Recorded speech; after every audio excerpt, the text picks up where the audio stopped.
Record. Okay. So first, welcome to the June Planet Poetry 28. I'm humbled to be among so many fine poets from around the world. We each will read selections from our poetry while sharing the text using the share file to make it visible on our screens. If you have not experienced poetry this way on Zoom, I think you're in for a treat.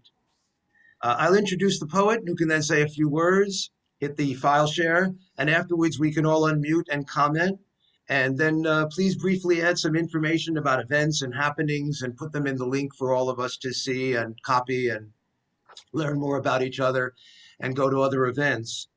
So thanks for your cooperation. I'll break the ice and I'll begin. I'm Mark Fishbein, a poet with guitar. Here's my guitar. I'll play a little bit. I currently live in Washington, D.C. I have 5 books of poetry available on Amazon, and I'll be publishing with Atmosphere Press a political memoir in poetry called Reflections in the Time of Trumpius Maximus this fall, which should be good. I host 2 long-standing workshops in the D.C. area, Poets on the Fringe and D.C. Poetry Collective, and if you're interested, please contact me if you'd like to join one of these workshops. They're really great workshops. And I think for poets to be engaged with other poets and share their work with others and really get into the guts of their work is a great experience and really helped me a lot in my poetry. So I'll begin with a few poems, but first I'll play a little collage of music about them.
Jukebox.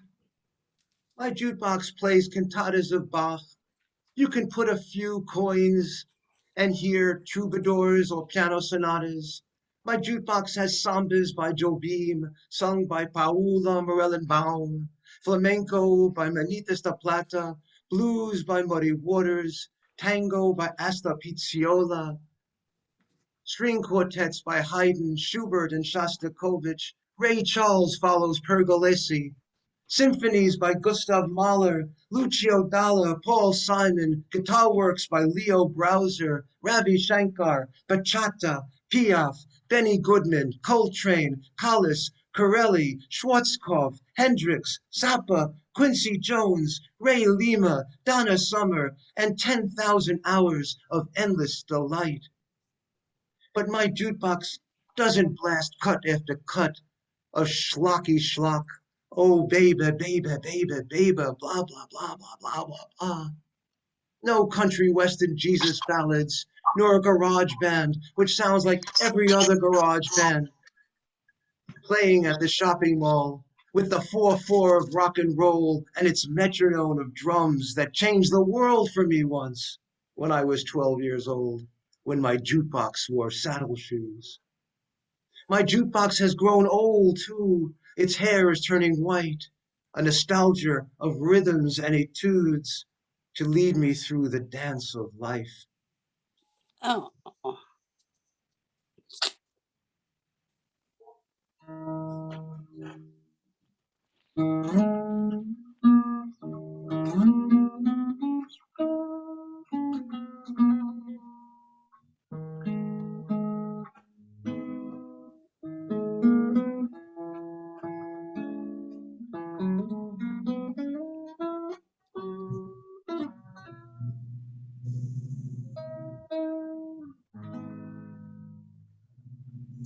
Wolves prefer Puccini.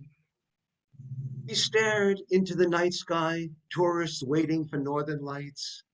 Then the wolves started to moan from every direction, souls in pain, wailing like the waves in high tide. Hour after hour, our mood was blue. Finally, to quiet their funeral drone, I loaded CDs in the rented car and turned the knob to the highest volume. Some 50s doo-wop shooby-doo. But the wolves went on, louder than before, their calls so full of forlorn. I thought to play Tosca, Act 3, sung by the fabulous Franco Corelli in 1963. The primal scream of man was heard by every stray wolf on the cliffs. One condemned to die, oh, rapturous echo of fate, oh, hitting that high sea. Airy stillness followed. At last we dozed off in our blankets. We were awoken by the wolves again. The northern lights had just turned on.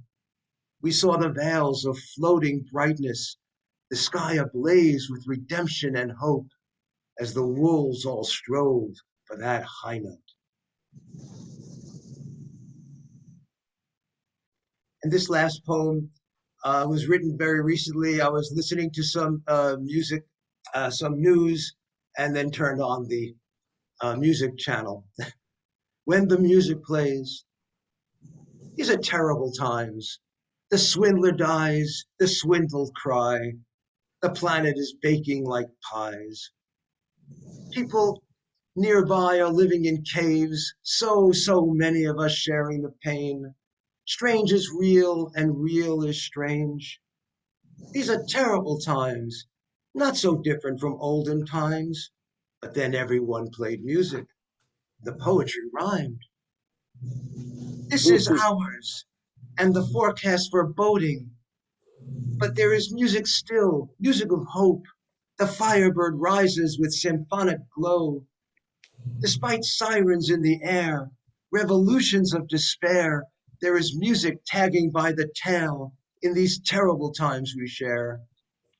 Things go on in their similar ways. We may scream at each other till the end of days, but let us pause when the music plays. Yay.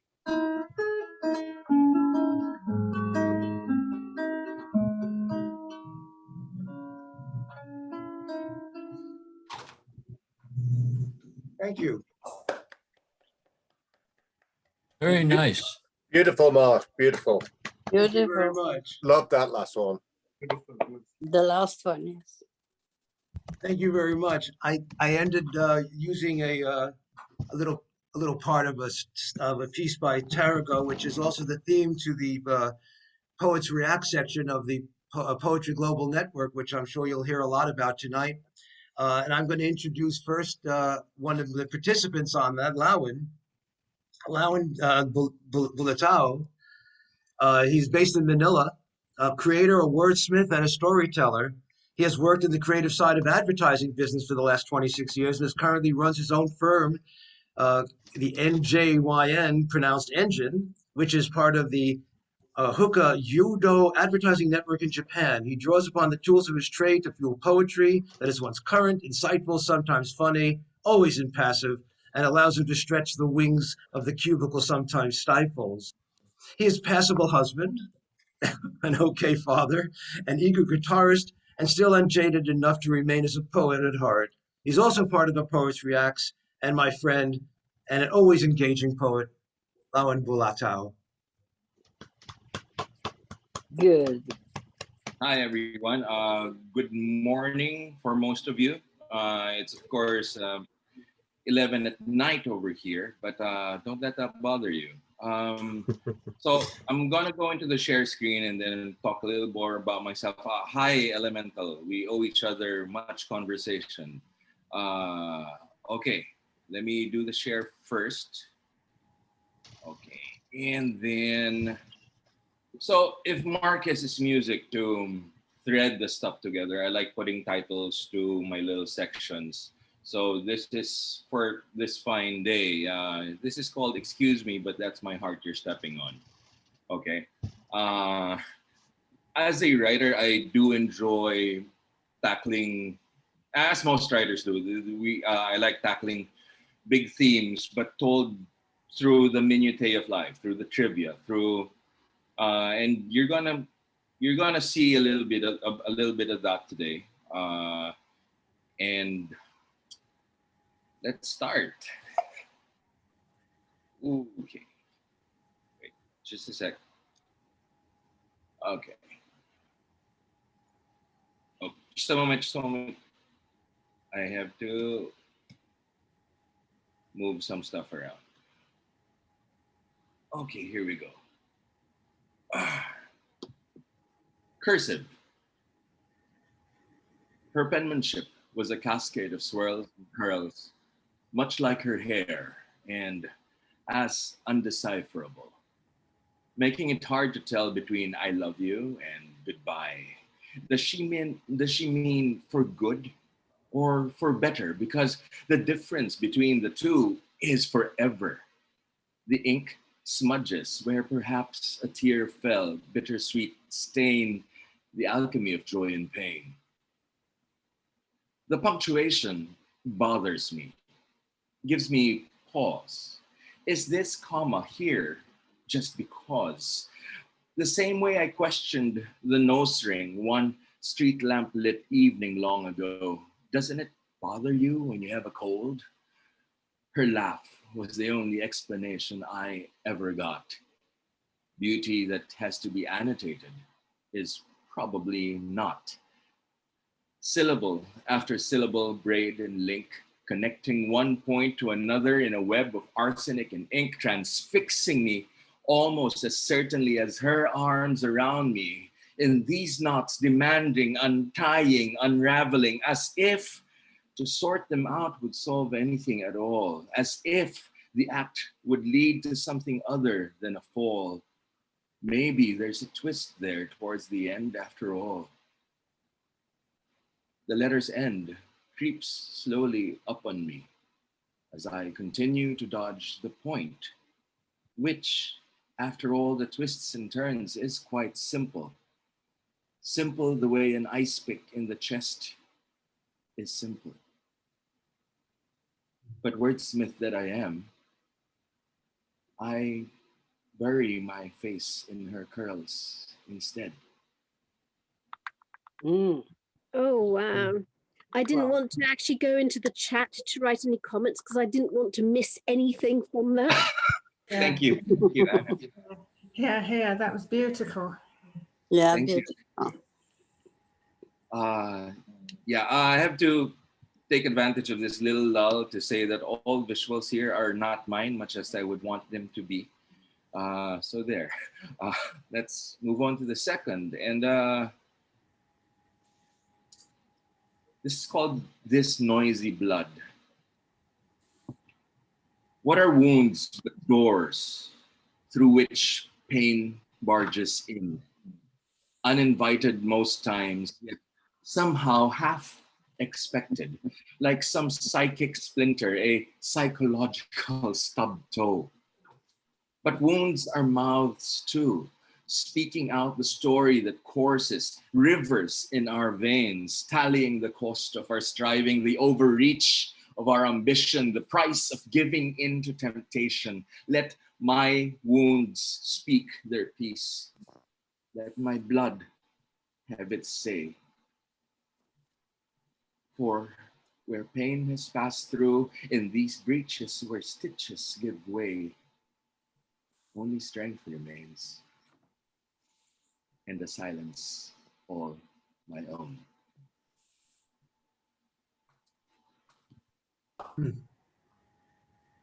Have you guys ever noticed that how wounds tend to shut up if you just let them bleed for a while? So yeah, that's where this is. And to close off the set, here's a little thing on. Of course, it has to be love, right? But and that's the thing. So many people write about love as if it were fragile and fluffy, and they forget about how love is sometimes also fingers on a balcony,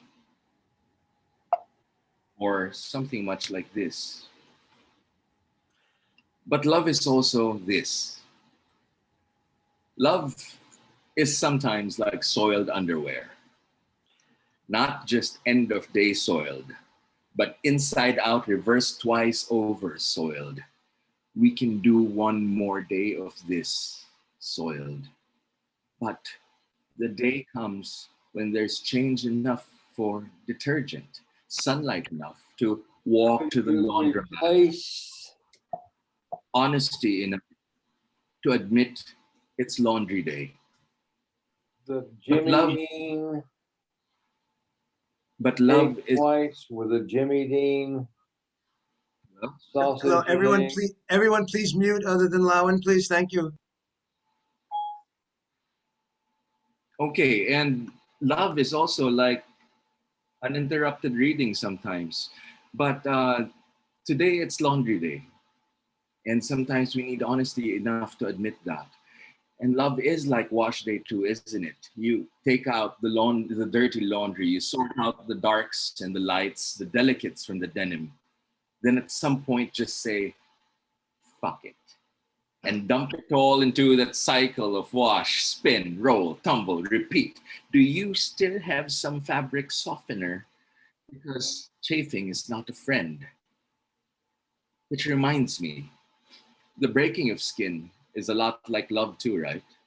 The parting of dermis and epidermis, the laying bare, the glorious display of sinew and veins, the threat of bleeding a little too much, a little too soon, a little too far from the emergency room. The trip to it Great. is much like love too. That's another story. And the sirens are almost here. Thank you so much. Oh, what a great reading. I want to congratulate you on your great rebound from the interruption in the middle of your last poem. When you started reciting it again, I didn't know you were reciting again. I thought you were just talking to us. So, which leads me to the comment I wanted to make, that your interpretation is so conversational that it brings a totally authentic interpretation to what we are to what we're Hey, receiving. boy. And the other thing I wanted to say is that you recite your poetry like good Shakespearean actors recite Shakespeare. You believe Oh them. God. Thank you. Thank you so much. Yeah, I'm going to stop the share. Wait, yeah, there you go. Yeah, there you go. And thank you.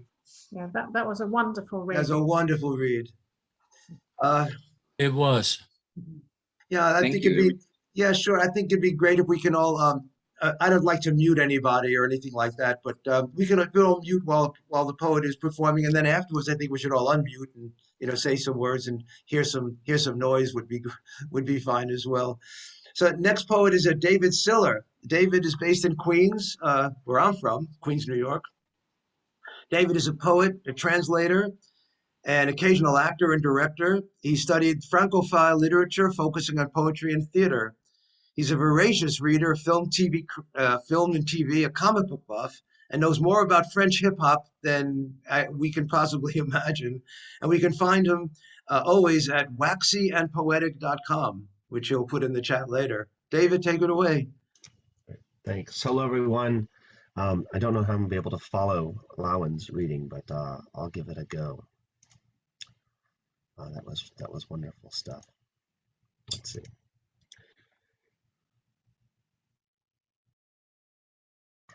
Excuse me. All right, this first poem, I don't really have any good introductions or anything. I just picked 3 poems that I think kind of reflect some of my obsessions. So this first one is called The Collective States of America. An aurora of gaslighting, a clan of cops, an array of blue states, a caravan of kids in cages, a rout of step forward, 2 leaps back, a flink of fevers, fires, and fright-mongering, a cloud of undetermined direction, a grist of history, a bed of same-sect theocrats, a peep of hope, a murder of senators, a parliament of funky relics and rituals, a lounge of spineless pachyderms, a fever of racists, a waddle of ranch-addicted snackers, a sneak of rule and norm breaking, a sneak of dishonor, a parcel of postal delays, a bank of capitalists, a Durante of Taco Tuesdays, a flutter of better angels, a bazaar of guns, a muddle of historical revision, a loveliness of protests, a prickle of power-mad octogenarians, a consortium of big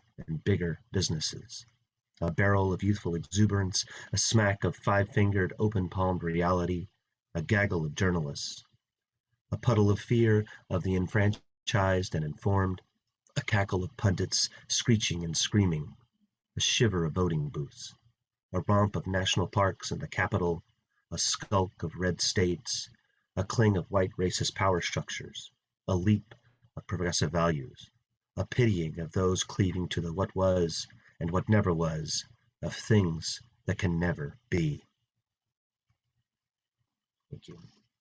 And as Mark might have alluded to in the intro, I'm a French speaker as well, and so I'm obsessed with the language and also the going back and forth between French and English. So this is called code switching number 4. In French, the word for bread is pain, and the way it looks, you might start thinking that your pain always lands butter side up, and that you can't live by pain alone, and how you long to break pain with someone. And in French, bread is pain, and with no bread, no gain, and whether a bread in the neck or a bread in the butt, being racked with bread is never without pain. It's taking bread in infinite amounts, directly proportional to your genius. In French, pain is bread, and to have some bread on board isn't to be fed or even to be fed up, so to speak, just that you'll have your plate full and nothing will be easy. And give us this day our quotidian pain, as long as it doesn't involve waiting in the newfangled bread line in Union Square's Le Pain Quotidien, or its cross-street borrowed language rival Au Bon Pain. As we ask whether good pain is good bread, and broken bread is bon pain. And this poem, lines bread long, is itself as long as a day without bread or pain, interminable, endless, is a lament to break the pain out of my mouth, for you to take the bread out of my mouth, because you are, according to the Wong Baker bread rating scale, the greatest thing since sliced pain. Excellent. Thank you. Thank you. Great. Uh, Wow. Oh, C'est thank bien you fait, so mon much. gars. Like that. Nice Okay. ending. Thank you. Formidable. Thank you. I love Merci that beaucoup. last Hein. line. C'est très Très, gentil. très Hein. bien. C'est très gentil. T'as bien Merci. fait.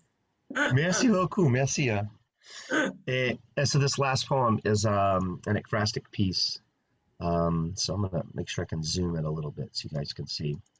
One of my favorite things about these events that Mark hosts is that you get to share the screen. So whenever I do an ekphrastic piece, you get to actually see the art.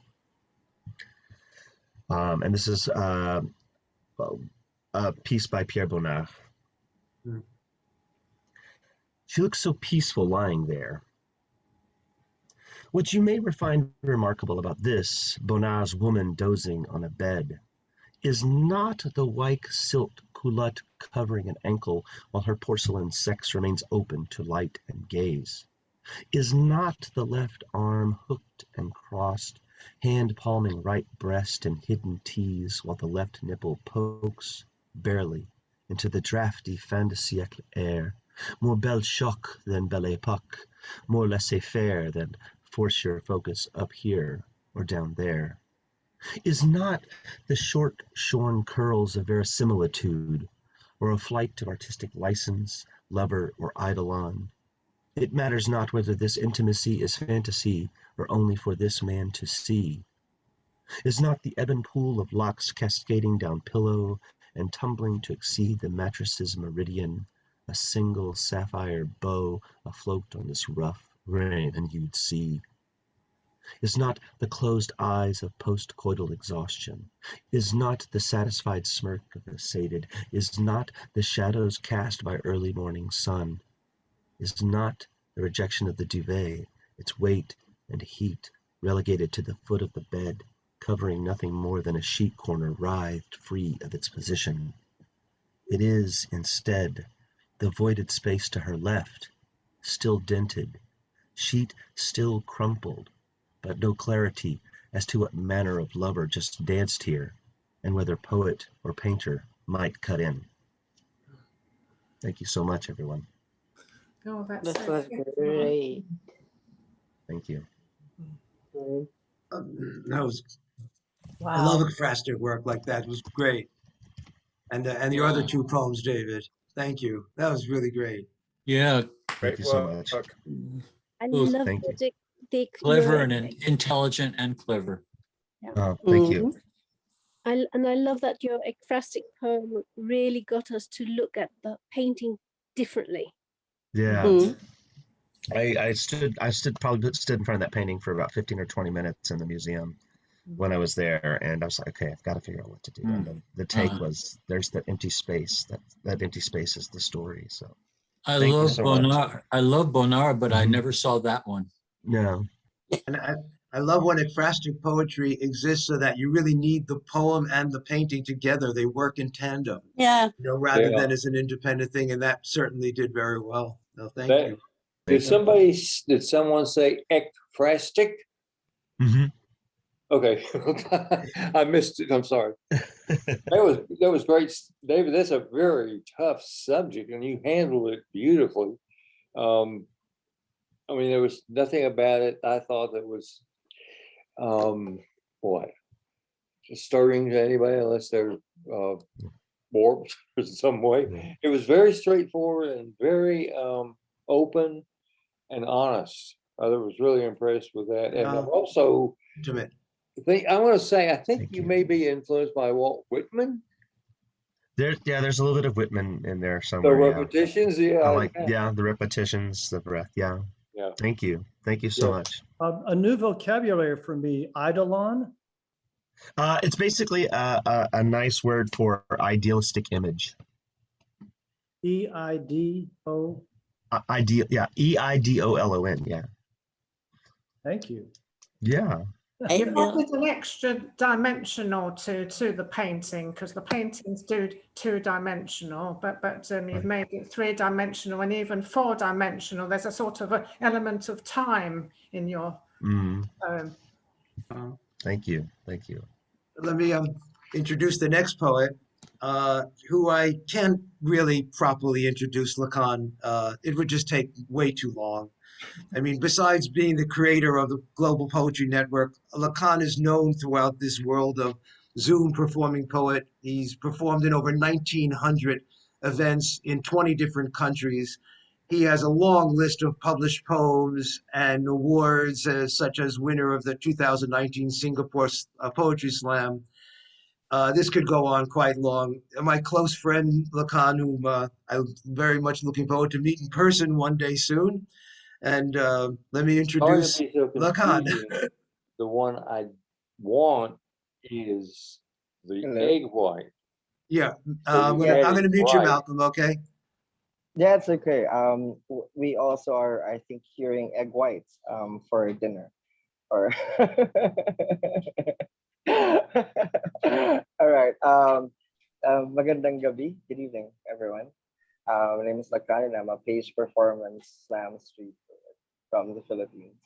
And I don't know if I misheard, right? I did not win Singapore Poetry Slam. I was first runner-up for that, and the winner is a good friend of mine. He's so amazing, and it's great to be in this platform. And whenever people say share screen, I'm like, oh, you're gonna do a Mark Fishman. So it's great to be sharing the stage with everyone here from different parts of the world, and so it's a blessing. Every stage is a blessing. So thank you. So my first piece, it's quite interesting because I wrote it back in 2019. No, sorry. Yeah, 2019. And then I had it for residency with this very, very well-known poet. And Mark knows this because, yes, the nod, yes. And it was crushed. This piece was crushed, and I kept it. And this poem is the poem that led me to be offered by Train River Publishing in New York to be under them. And it's going to be published in summer of this year. So here we go. I'm going to share screen now. The first piece, let's see, so my phone, it's called A Lean Fur in the Basilica.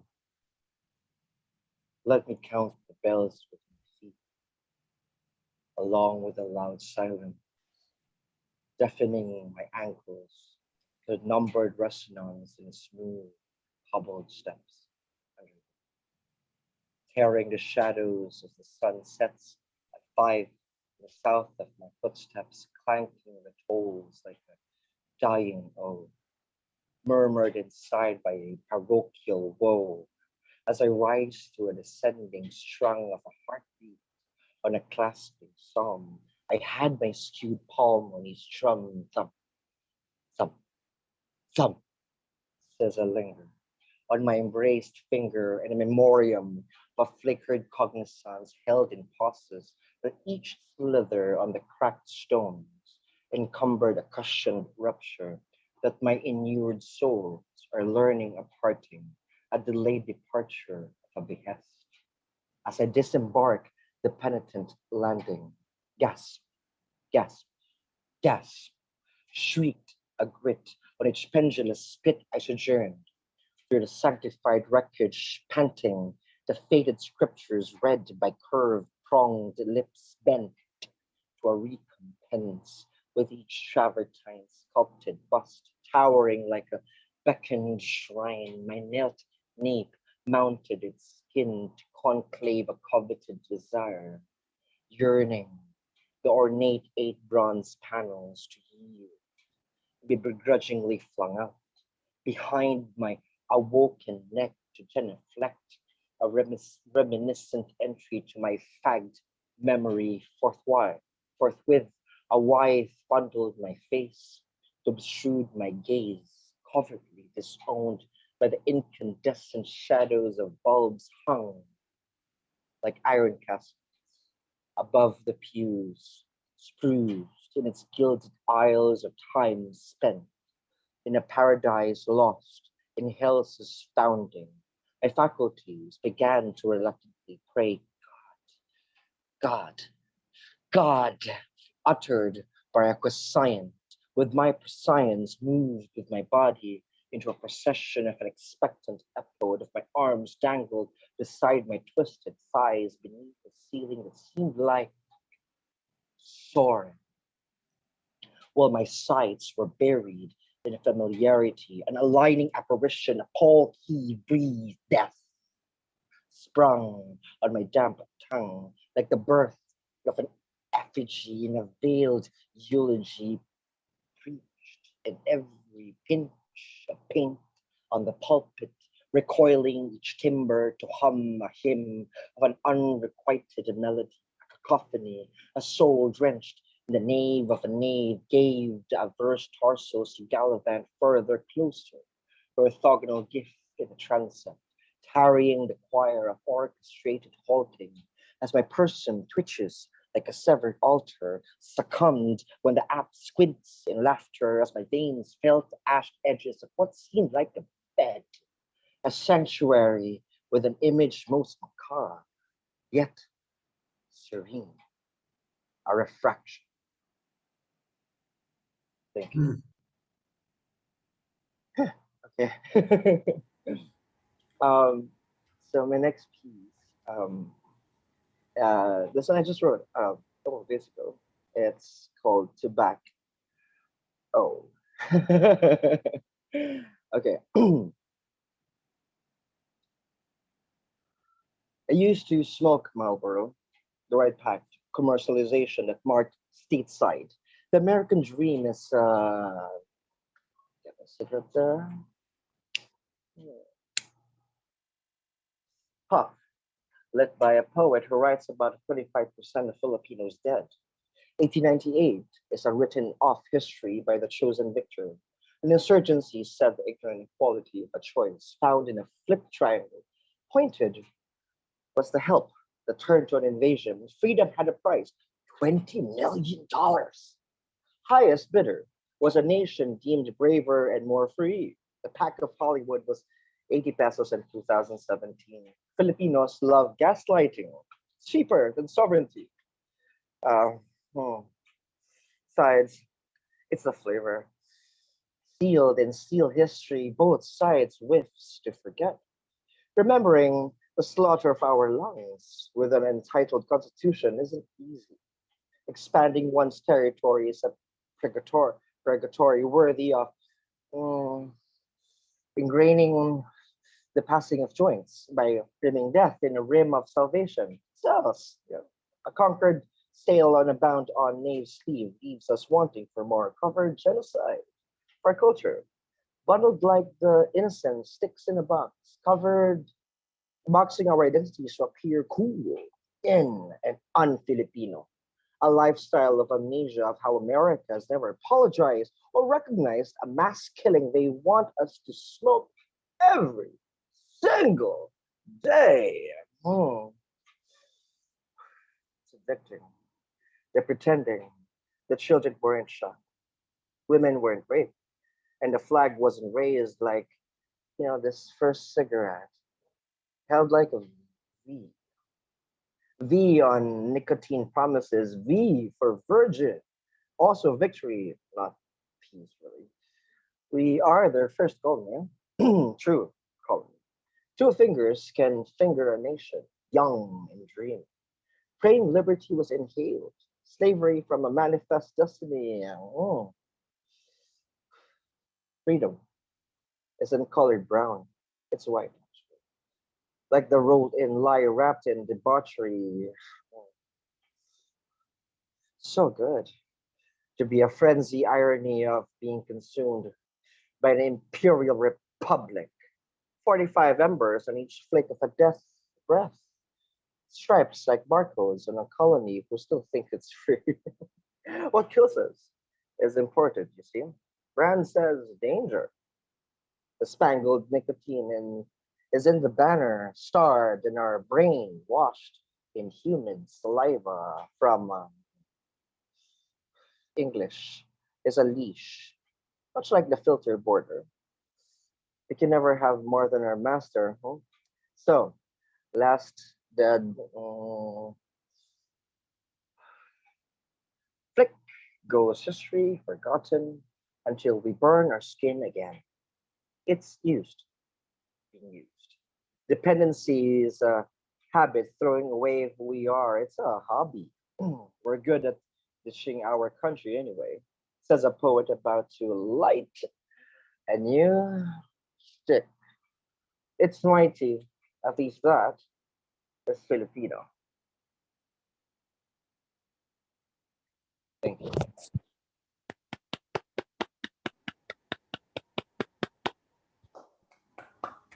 It's used to being used.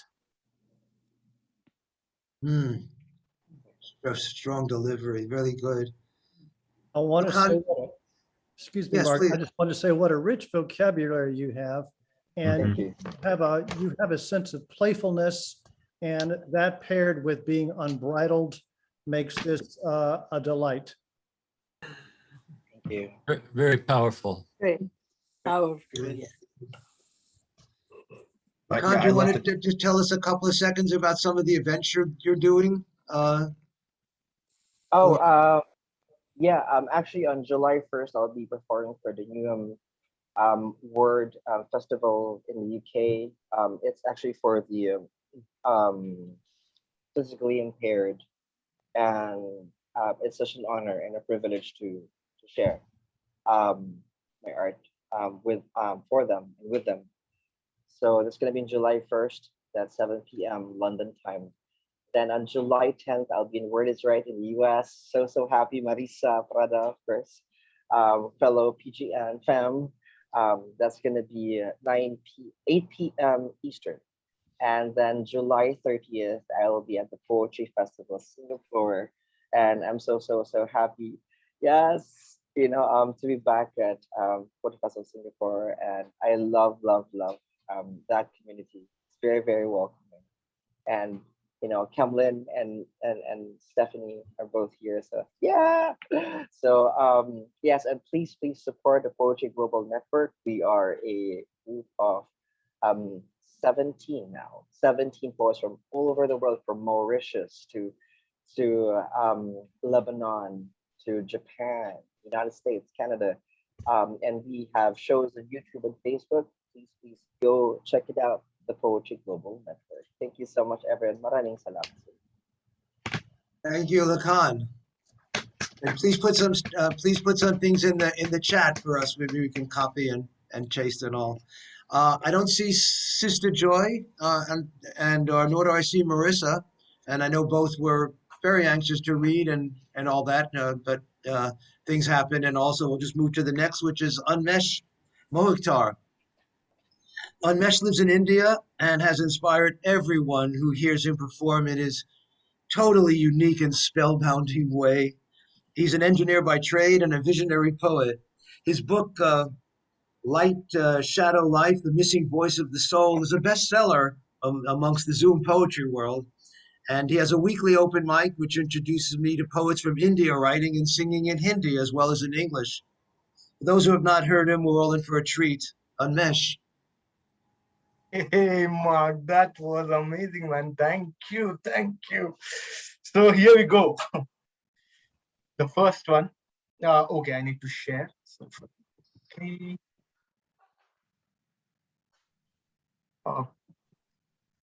Is it visible now? Yes.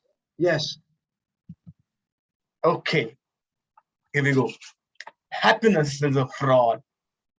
Happiness is a fraud, like a witch casting a spell, never-ending mirage, enchanting beauty, making you run after her like crazy. You are not alone, whole village has fallen in love with her. She seduces you, you lust for her in return. Never-ending craving, never-ending wanting. Yes, happiness is a fraud. Like a mission in a computer game, you achieve one to unlock other, leave many deaths to unlock one, just to get the next mission called next level of happiness, asking for more lives. And once you win the game, they ask you to give it all up, the moksha. Now you fight for your next mission to give it all up. Yes, happiness is a fraud. All the big shots, millennials, millennials who in our eyes have got it all, and then left it all, not for moksha, but for a great cause. But not for moksha or for a great cause, but to hide their money. Or is it an affair and earn more money? Once again, I tell you, happiness is a fraud. If you are into it and happy to play the game, that is the name, one which you can never tame. Short-lived fame, a limited edition game. The name, shame, flickering flame, also offered by God. Yes, happiness is a fraud. That was the first one. Second one is a short one. I write poetry in 13. I like this format. It's called Hunger. Preacher, teacher, prisoner, jailer, friend, enemy. Hunger in different shapes have consumed all. Hunger in different shapes have consumed all. Another one is called Souvenir. Wars fought. War was fought, someone won, someone lost. War was fought, someone won, somebody lost. Like a souvenir, frozen blood stops. Like a souvenir, frozen blood stops. Next one is called Shit Called Love. Moments, hours, days, year long, he waited. Sunrise showered him like dewdrops bathing rose petals. Searching for love, he searched the clouds, and the clouds carried him to places he found new love. just to wash it down by pouring rain. Once again, his search in vain. The truth of true love remained an enigma, gave others so much love. Still, his well was always filled with love. He lived to love others. He forgot he deserves small little piece of shit called love as well. He forgot he deserves small little piece of shit called love as well.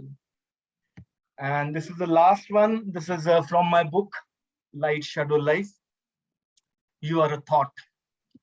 Nothing can stop you. Nothing can torment you. Nothing can kill you. Wars will be fought, won or lost. You are a thought. Thoughts can explode. Thoughts can revolt. You are the change. You are the peace. You are you. Like you, not even few. Live your thought. It's the last chance you have got. Live your thought. It's the last chance you have got. Thank you. Thank you.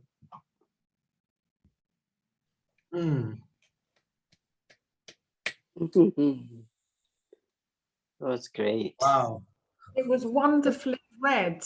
There's such an exuberance in your delivery. It was great. The repetition really works for you. It's Yeah. makes it powerful. I love the way you sing your poetry. Yeah.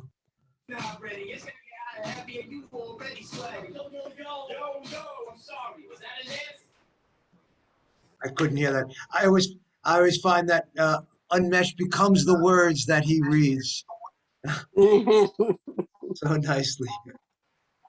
Yeah. Thank Well, you. Thank you. Everyone. Thank you all. So I switched around a little to accommodate Georgia Ho, living in Singapore. So I guess it's 10 to 12, 10 to midnight there. Ah. And Georgia she lives near the equator in Singapore, has been volunteering as a moderator for Singapore Poetry Writing Month every April since 2019.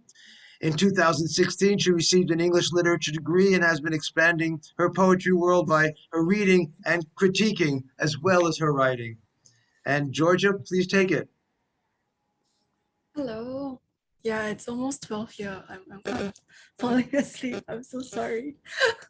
I will try to share my screen. Here. Okay. I just have very short poems for you guys today. Here, I'm gonna go. If I'm honest, then I'm angry. I am angry, furious, fuming, steam gushing from the electric kettle, kind of angry. The kind of angry that hides behind pursed lips, behind it's okay and I'm fine. Words I say too often to actually mean I'm okay. The kind of angry that makes me build waterfalls. See, I am honest. I know I am. I tell you feelings that I keep boiling inside, feelings that I keep frozen in plastic trays. I tell you I love you, I love you, I loved you, except I confess that it's a lie. I still love your waves setting roots on our shores, but dark clouds cloud the horizon. You don't stay still like calm waters. Instead, we are white water rafting in choppy seas. I am steam, water vapor in the air, invisible unless it condenses on your skin. Stop hiding above, I can never pronounce this word, but like luminous clouds. Come down, rain down. If I am honest, I'll tell you I miss you. I miss you, I miss you, I miss your voice. The way you hold the ocean so gingerly, the way we lie in never-built fountains, the way I become water in a cup half full. Pour me in so it becomes full again. Let me melt icicles on your skin, warm and hot and truthful. If you are honest, I know there will be truth in your touch. Water never lies. It keeps on boiling at 100 degrees. All I can hold is a thin layer of mist. That's a pretty old, I wrote that last year. I was very angsty. Nice. Georgia, that's brilliant. The next one is They're very, very short. This one is not part of it. I don't know why I'm pointing to the screen as if you can see what I'm pointing to, but Yes, this is invisible string. I can't sew curved lines. So I pull the thread. I prick my finger, see red, blooming from within. I taste my blood, metallic hues swirling. Pick at loose threads, sewing old scars. One end unravels, threads are forgotten. All that I can't mend, giving me new answers. So the interesting thing about this is that it's a twin cinema. You're supposed to be able to read it down this way, and then also from I put the thread like straight down. But it's not showing properly on the screen. And the last one doesn't really have a title, but here I go.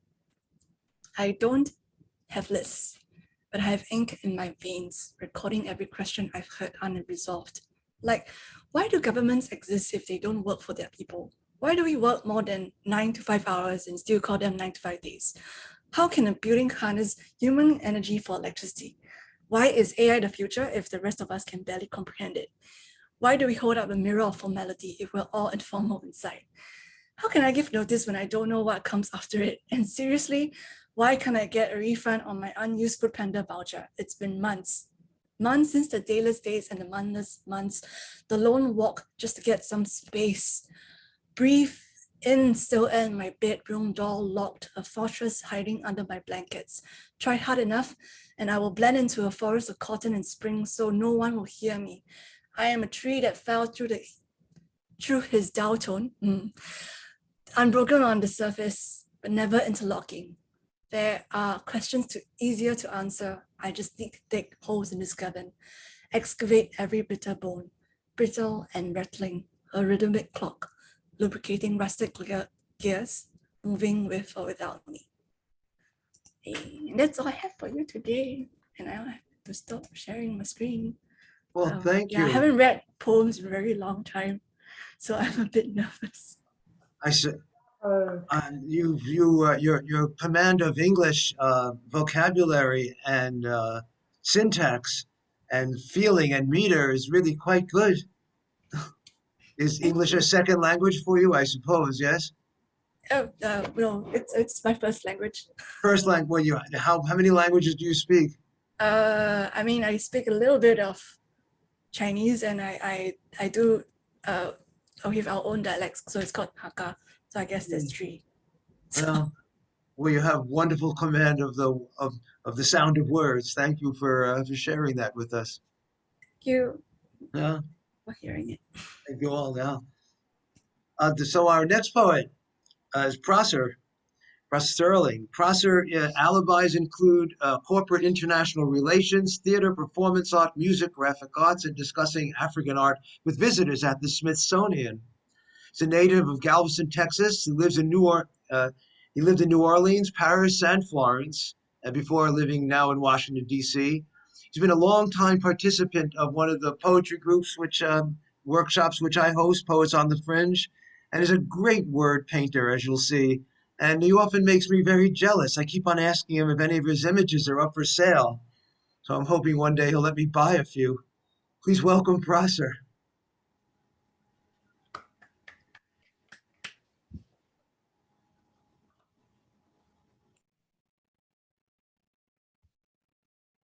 Prosser, you may be on mute.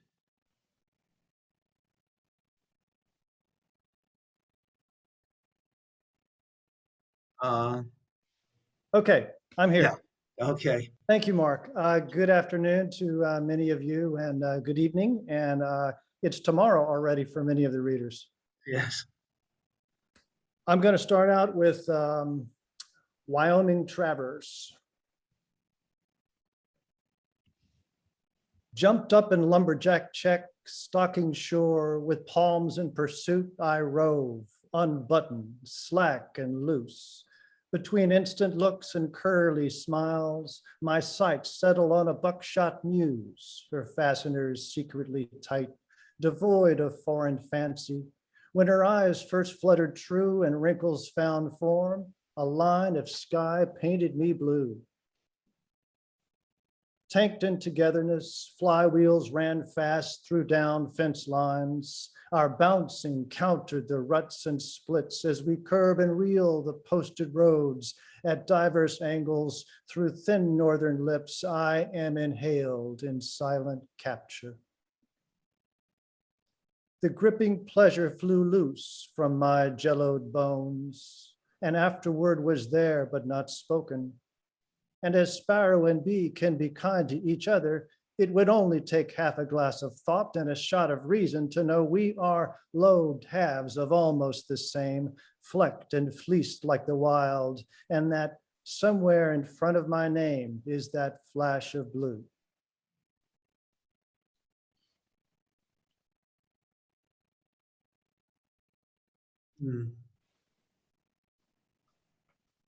My next one's called Go North.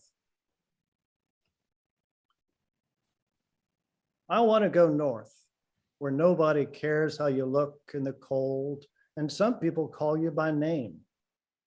Where frigid air makes sound brittle for discourteous words to fall broke before reaching the ear, and good ones suspend in breathy clouds that thaw in the trap of your hand.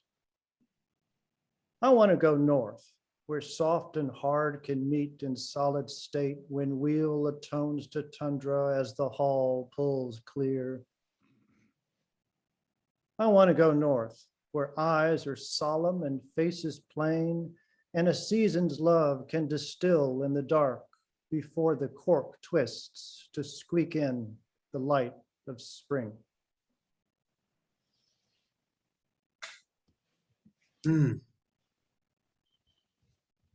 Love that one. Oh, that's wonderful. Wonderful. This next one is called Rome, Roma. My dear Long, my dear Every, before whiskers lose their pull and we're down to our last salts, we will move to Rome and dine every night at 9. Drink in disproportionate measures, after which hour the tags will get loose and tails get large.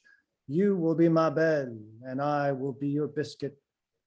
You will double your lipstick neat as a buttonhole. My hands will sway to give coattails a breath before I back into a chair not there. Curse from my whittier ends while you laugh with your lungs and eyes that twinkle bright as baby gems. We will dance the travertine tile in diagonals, discuss the oceans we've liked, survey the night stars to debate what their patterns propose, then sleep to dream we were in Rome and dined every night at 9.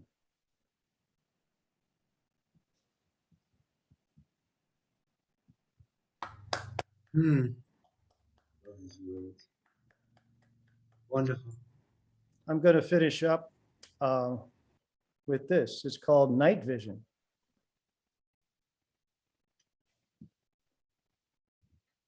While heart and hair lay still in their wood, the two-toed dung beetle, whose radar-domed eyes can see where rainbows nap at night, pays no heed to raccoons under mask on midnight Hajj. Galloping down his path, they slow to a ringtail waddle as he pushes the parcel to a stop.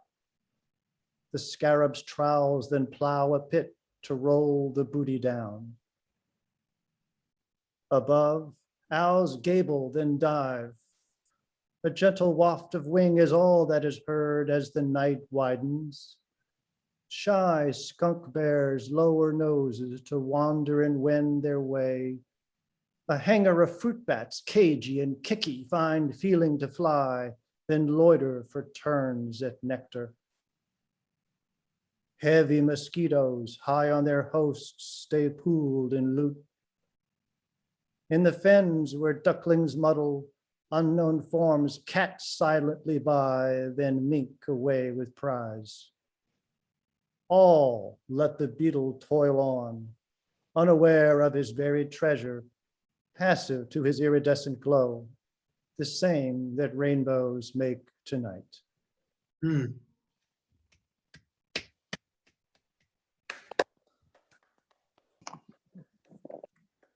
Great stuff, Prosser. Lovely. Yeah. Beautiful. Thank you, Prosser. Now, I love your use of words. Your use of language is so elevated. It's wonderful. Thank you for sharing that. Thank you. Indeed. Very vivid, and but also makes you think of things in a fresh way.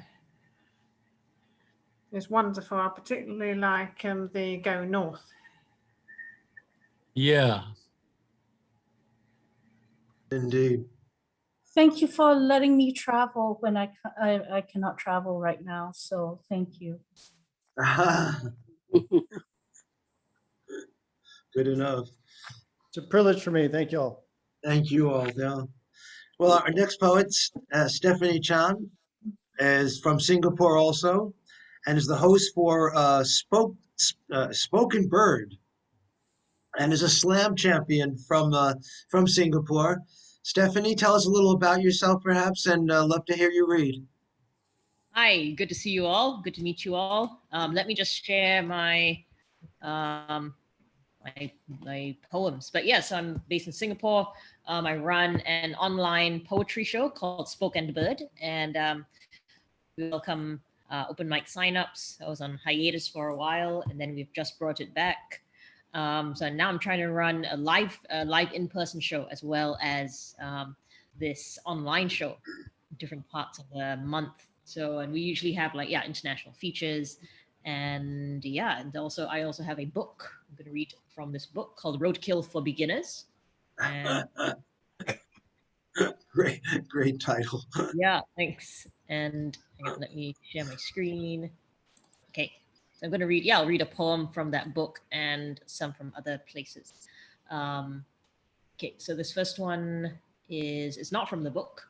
The recent one I wrote, I think, during the lockdown in Singapore when it seemed like everyone was buying plants. So how to be the best indoor plants for the home. Above all, strike aspiration. Bring to mind mystery, adventure story, tropical holidays, anywhere else. When they take you home, remember that most will never be this lucky. Remember what an honor it is to accentuate someone's living space. Think about how gorgeous you'll look. Every sunset hanging from the sill of a west-facing bathroom window, brightening up a gray living room. They say they read somewhere that you can clean the air for them. You won't know what this means, but try anyway. Stand up straight. No one likes wilting. Maintain a vibrant shade of green. It's so easy. Remember to breathe. Remember, when in doubt, remember the sun. Always grow towards it. Be there when they wake up. Remind them that they are alive. When they come home crying, remember that they are keeping something alive, and that is enough. Remind them that they are always enough. Never forget that this is privilege. How could you want anything more? Desire is not aesthetic. Always be aesthetic. Yellow leaves are uninspiring. Soft veins are depressing. The first time they forget, keep smiling. As your soil turns to sand, remember that they have a life as well. Keep calm as you watch them fall off one by one. There is always still time. When they sigh that they are just not good at this, consider that perhaps it was your fault for not low maintenance as they originally thought. Right. So the next one is it's from this book. It's about the time when I was living in London and I was living in squats. It's called Notes on Adverse Possession, which is I was also studying law at the time and interested in squatting law. The law of squatting, basically squatters' rights, so it's called the law of adverse possession. You never promised me anything, not that sliver of your single mattress, not the space between your feet that my car filled that first morning when I unbolted the door for you and you, still munted from the party, thanked me with a headlock that lasted till way past sunrise. And as we fell asleep, I thought, so this is what people do on Friday nights. If possession is 9/10 of the law, then you were mine that morning. Or was it the other way around? It was winter after all. The space between your arms was warm, and this was cozier than central heating. And that was how I started the nightly occupation of the space between your palm and your pillow, building barricades down your spine. Let's miss our lectures. Never leave, just twist to fit wherever's warmest. See, if I was just another structure for you to smash, grab, and hold on to, hey, the crook of your elbow was a convenient place to get some sleep. You know how addictive comfort can be. And I didn't say how long I'd stay for. You didn't give me any notice either, but I knew your breath on my face as you whispered your anger into the dark to other people's graffiti on the ceiling. And this isn't even your mattress, but we'll lose it sooner or later. The one morning I woke up first to bailiffs yelling below our cracked window, the buzz of an angle grinder, you tearing out the wires. I am grabbing our pet cactus, and somewhere above us, the theme song from the A-Team is playing. Maybe one day I will learn how to fit all my things onto a bike without looking back. Realize that the most permanent thing in life is ourselves, if even that. But for now, I will grab your arm and tell you it will be okay in the end, because you are still squatting your body and I am still squatting mine, because I want to see you roll your eyes one last time as you call me a fucking hippie. And the door is off its hinges now and light is pouring in, and we are standing in the sunshine with bags of our shit, realizing it's the first hot day of the year, realizing it's already bloody spring. And I'm waving goodbye, wiping my nose on my sleeve, because now is not the time. There will be more mattresses, more spaces, more warm bodies, and this is just another empty building with things we had no time to save. Right. And Yeah. Thank you. So we'll do one last one. It's a short one. So my sister has this condition called ALS, and we have joined. We're actually starting up Singapore's first ever organization for people with ALS, because it's like really rare disease here for some reason. And when we got first diagnosed, there's doctors who never heard of it. So it's basically a bunch of ALS with the condition who are starting a group, and they are writing a book together, collecting their stories, and they asked me to write a poem. So this is for them. It's the first time reading it. So it's what if this was not a disappearing act? What if this was not a disappearing act, but a tightrope walk, 1 foot front of the other, one glorious, treacherous second at a time, every moment an act of resistance against gravity, each new morning a defiance of the crisp, emotionless bedside manner of your diagnosis? What if the very fact of your survival was an act of rebellion? Your every breath, both blessing and middle finger to darkness, your every exhale a laugh in the face of well-wishers with nothing to offer but their pity, your every heartbeat a war cry. Tell the wishes, well-wishers, to save their tears. Pack their sorrow up for another day. You don't have time for their awkward sorries. Tell them to look up, because you are still here, balancing on your high wire between yesterday and hope, between tomorrow and despair, and you will not be going down without a fight. And that has been my pieces. Thank you all so much. Wow, Steph, that was amazing. Thank you so much. Thank you. Yeah. Thank And you. I'm so glad to be able to hear you read your first piece, because that type of structure, that type of craft, using the the line almost like a prose poem, but not quite. The first time I saw that, I think it was Ocean Vuong who did it, and I find it's very hard to read. But when I'm being read and reading along with it, I found it really worked really well. As your other poems also had so many different crafts. It was just very nice to see. It's really great. Thank you. I'm sorry, Prosser? Hey, Steph, your penultimate poem, or perhaps the middle poem that features the mattress, what a great companion piece to the Bonnard painting that we saw earlier. Yeah. Perfect. Yeah. I hope you'll share a link to how to tune into your poetry programs. Please do. Send Yeah, you my I'd appreciate that too. Thank you. for sure. Yeah. I will. And Then, put in yeah, the I'll put title it of the into the book chat. again. Yeah. Yes. Okay, I see Marissa has just joined us. Hi, Marissa. I'm gonna let Max go, and so you can get a couple of seconds, then we'll get in there, and glad to have you here. And thank you, Steph. Really nice to meet you. Steph, I'm what gonna is the name of your book again? It's Roadkill for Road- Beginners. I'll type it out in the Roadkill, chat. Roadkill for Beginners. And if you have a link to where we can purchase it, please let us know that Yes, as well. definitely. I'll put it in the chat as well. Thank you. So our next poet is Max Oakes. Max is out of Annapolis, Maryland, near DC, and is a poet and musician. For decades, he was involved with the country's anti-poverty agency and the local conflict resolution center. Like his famous cousin, songwriter Phil Oakes, who some of you may know, and I met once way back in the 60s, has maintained a faith in what organizers can do for just causes. Archived podcasts of his poetry can be found on The Poet and the Poem in the Library of Congress. A primitive American musician, Oakes learned his licks from blues greats, Mississippi John Hurt, Skip James, Son House. I have a couple of his CDs; they're great. And and many of these blues artists stayed with him in his house in New York City when he was there in Tompkins Square, which depicted Oakes as an obscure giant of acoustic guitar. Featured 4 of Oakes' poems in the 2005 Hooray for Another Day. My good friend Max Oakes, take it away. Thank you. All right. It's so wonderful to be here. It's such a joy to be able to participate in this poetry community with wonderful poets all over the world and sharing your heart and singing your heart out. This first one is called the climax of the Adagio.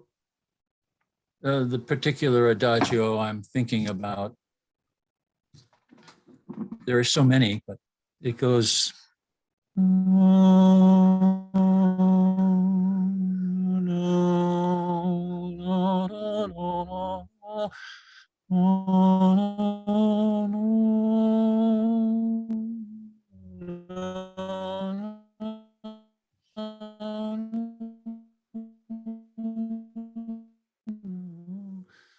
You know that one?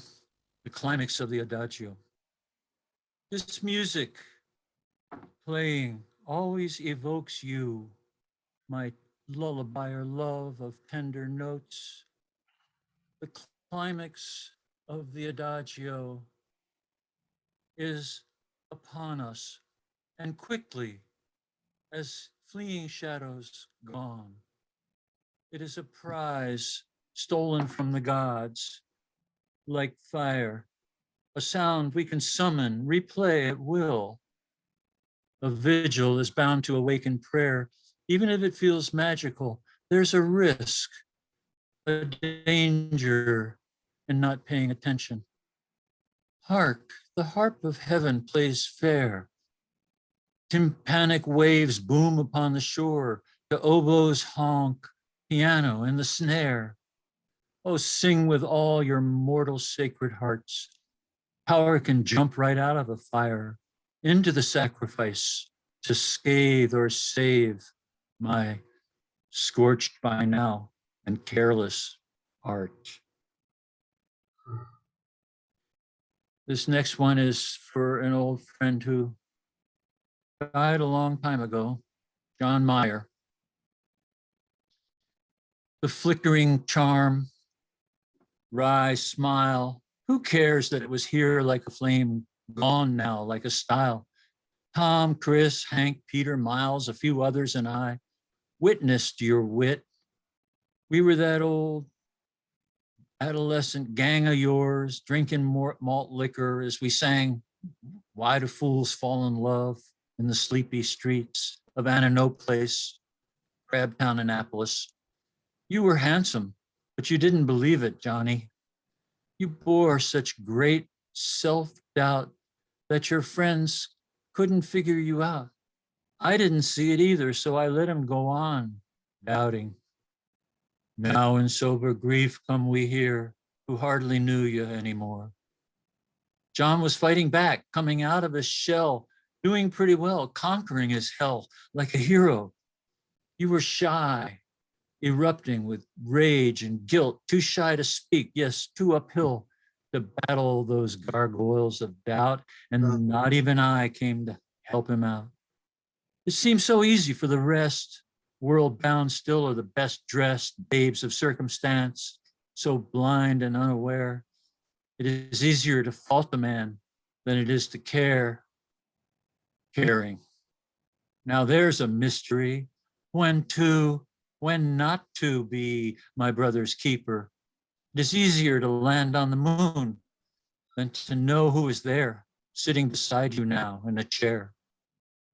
His name, misspelled by all, was Meyer, with one E and no S. Let's get that clear once and yes for all, before we dispel back to our loneliness. He left behind no wife or child, only friends and mother, who now can only live to make amends to one another, who now can only cry for an hour and a half before some life distracts us and we laugh. So come, let's get drunk and let's get numb one time against the stories bound to come. Even as his soul returns to from, even as his soul returns to from. Thank you. Thank you for letting me share. Well, thank you. Thank you for the gargoyles of doubt and many other memorable, wonderful lines there, Max. Hey, Max, that was a Barber's Adagio for strings, right? Right. Yes. And Yeah. I want to say that I remember the Phil Ochs song. I remember I declare the war is over. I ain't marching anymore. Yeah. When I'm gone. Yeah. That poem about Johnny is powerful. Thank you. Thank you. Thank you. Yeah, Max, nice work as always. Thank you. Well, our next poet, I'm going to squeeze Marissa in, who couldn't be here a little earlier, who was on the top there. Marissa shares the stage with me also in the Poets Reacts part of the Poetry Global Network, which airs every week at Friday at 8 o'clock Eastern Time. Marissa is a poet, a writer, and a spoken artist in Albuquerque, New Mexico, married, polyamorous, and a mother of 2 daughters. Poetry is the heart of her passion for the last 20 years. Marissa is the founder of Red or Green Books. She authors Poetography 505 on Facebook and co-authors The Word is Right on Facebook and on Instagram. And she's also part of, she also has a publishing situation now. She's publishing poets. She's a natural poet with great stage presence. Every time Marissa reads a poem for me, I tell her, that's the best poem I've ever heard from you, Marissa. She does it every single time. And I'm sure we're in store today for another treat. So Marissa, take it away. Oh my gosh, Mark, I just love you guys. And I feel like my whole team is here. Kevin's here, Lawin's here. I got my Lawin glasses on. I'm so excited. I love it. I love these people and I miss them when I don't see them on Fridays. So I'm so glad to get my fix today, my poetry fix. Okay, I'm gonna go ahead and share screen. I have 2 poems for you today. Like Mark said, I'm from Albuquerque, New Mexico. This weekend, unfortunately, we suffered a huge loss in our hot air balloon community. I grew up hot air ballooning. I've been doing it since I was a little kid, and there was a tragic accident and we lost 5 people.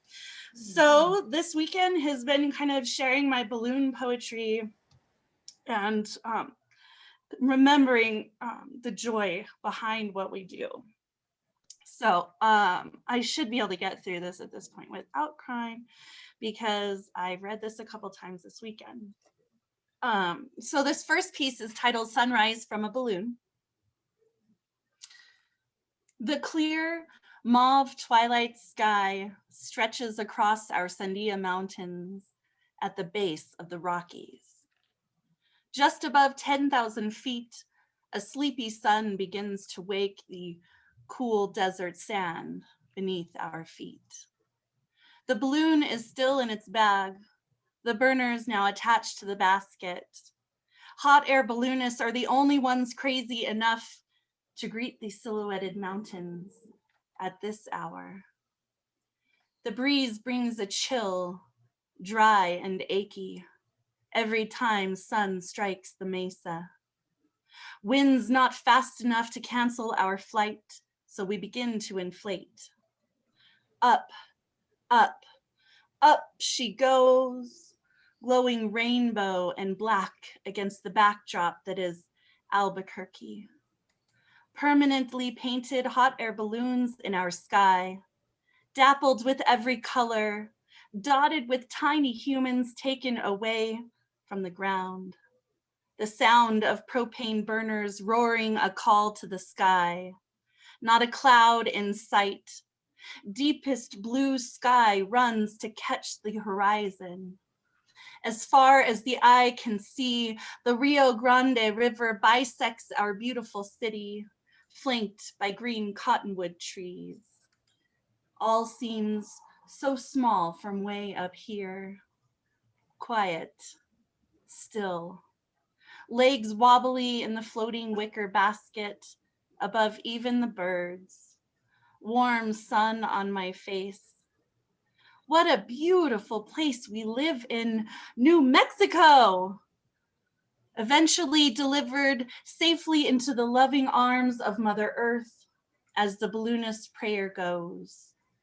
We pack up the balloon, drink champagne, make plans to do it all over again tomorrow. It's bittersweet. And I know Mark really likes this poem, so I'm going to read it. This is a newer poem I wrote about 2 weeks ago in a Guerrilla Poets workshop titled Past Lives. Pulling out my inner child is like removing a hot dish from the oven without pot holders for protection. It's gonna leave a mark. The mountains of my home always smelled of wildflowers and dust. Cool winds carried sparrows that built mud nests under the sheltered parts of our porch. Their babies would fall out and I would pick up their naked corpses, dark eyes bulging big, beak, wings, feet. Could see it would have been a bird. Summer camp, they'd throw me in the swimming pool even though I could not swim. We had an orange striped cat named Tigger who lived in the barn beside our house. I once watched that cat carefully dismantle a mouse, eating all fur and skin first, then inhale the carcass head first, entrails popping out, leaving a minimum amount of blood on the ground. I used to get shoved down on the playground until my mouth was full of dirt. I spent most days of my before I could remember time in that barn. Even after the laughter of horses had vacated and weeds had overgrown stalls. When shit had returned back to earth and all had fallen quiet, I'd still run around the corral as if I belonged there. Belonged more there than in the house. The bigger I grew, the smaller my mother made me feel on husband number 3. I ran away 4 times that I can remember growing up. I wished I could have grabbed the mane and swung up on the back of that black Frisian stallion, ran down the road to the highway and into the unknown.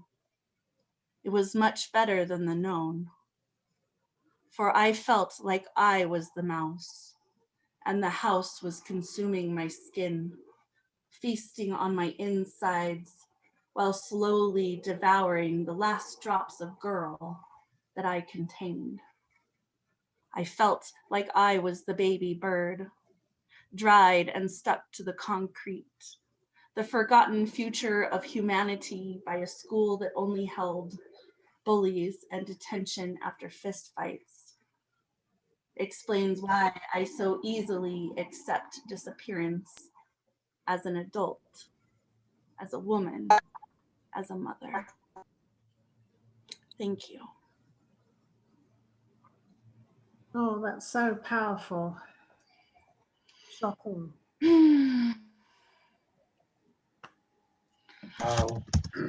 That image of you and the cat and how the house became the cat and you became the mouse has haunted me since I first heard that. Besides all the other images and your first poem, which I guess was written quite recently, right? It was written about 2 years ago. Oh, okay. I thought it was Like right before COVID, the last time we went flying. Actually, that's not true. Maybe it was a year ago because we flew during the pandemic. We have to keep our balloon hours up because the balloons have to pass inspection, and the FAA and the NTSB regulate the balloon like an aircraft. And so even though we had COVID, we still had to have flight hours logged in for the balloons to pass inspection. So we flew during COVID. We just didn't have a lot of people there. Yeah. Yeah, I've been to Albuquerque and Santa Fe, and I do remember there are a lot of hot balloons or hot air balloons around. Yeah. It's one of the sights you see a lot. And it really is a tremendous sport and hobby, and there is so much that goes into the safety of it. You know, historically, the crashes have been few and far between. The last serious one, I believe, was in 2007. So it's been a while. There's only a handful in the last 40 years, but the one this weekend was the worst one we've had. Wow, yeah, Yeah, that poem that's just 2 weeks old, I really like that a lot. Thank you. I would make a suggestion at the end that it would be stronger to say, instead of saying, I felt like I was the baby bird, just say, I was the baby bird. Okay. Sure. Well, thank you anyway. A very, very powerful performance. I'm sure everyone, got that from it. Thank you very much, Marissa. Yeah. Well, our next poet is Peter Manos. Peter. The poetry of Peter Arvin Manos has been published in Yellow Chair Review, in O'Neill Review, Modern Poetry Quarterly Review, the New York Times, Atlanta Review, a whole bunch of other places that you can see, Prolific Press, etc., etc. Peter has written 2 poetry chapbooks, Walt Whitman's Wolves and Myriads. He also authors a monthly column on renewable sources of electricity and transmission and distribution in World Magazine. Peter is from Sheepshead Bay, Brooklyn. And Peter comes by recommendation. I look forward to hearing your work, Peter. Thank you so much, Mark. Can you all hear me well? Yes, we can. Excellent.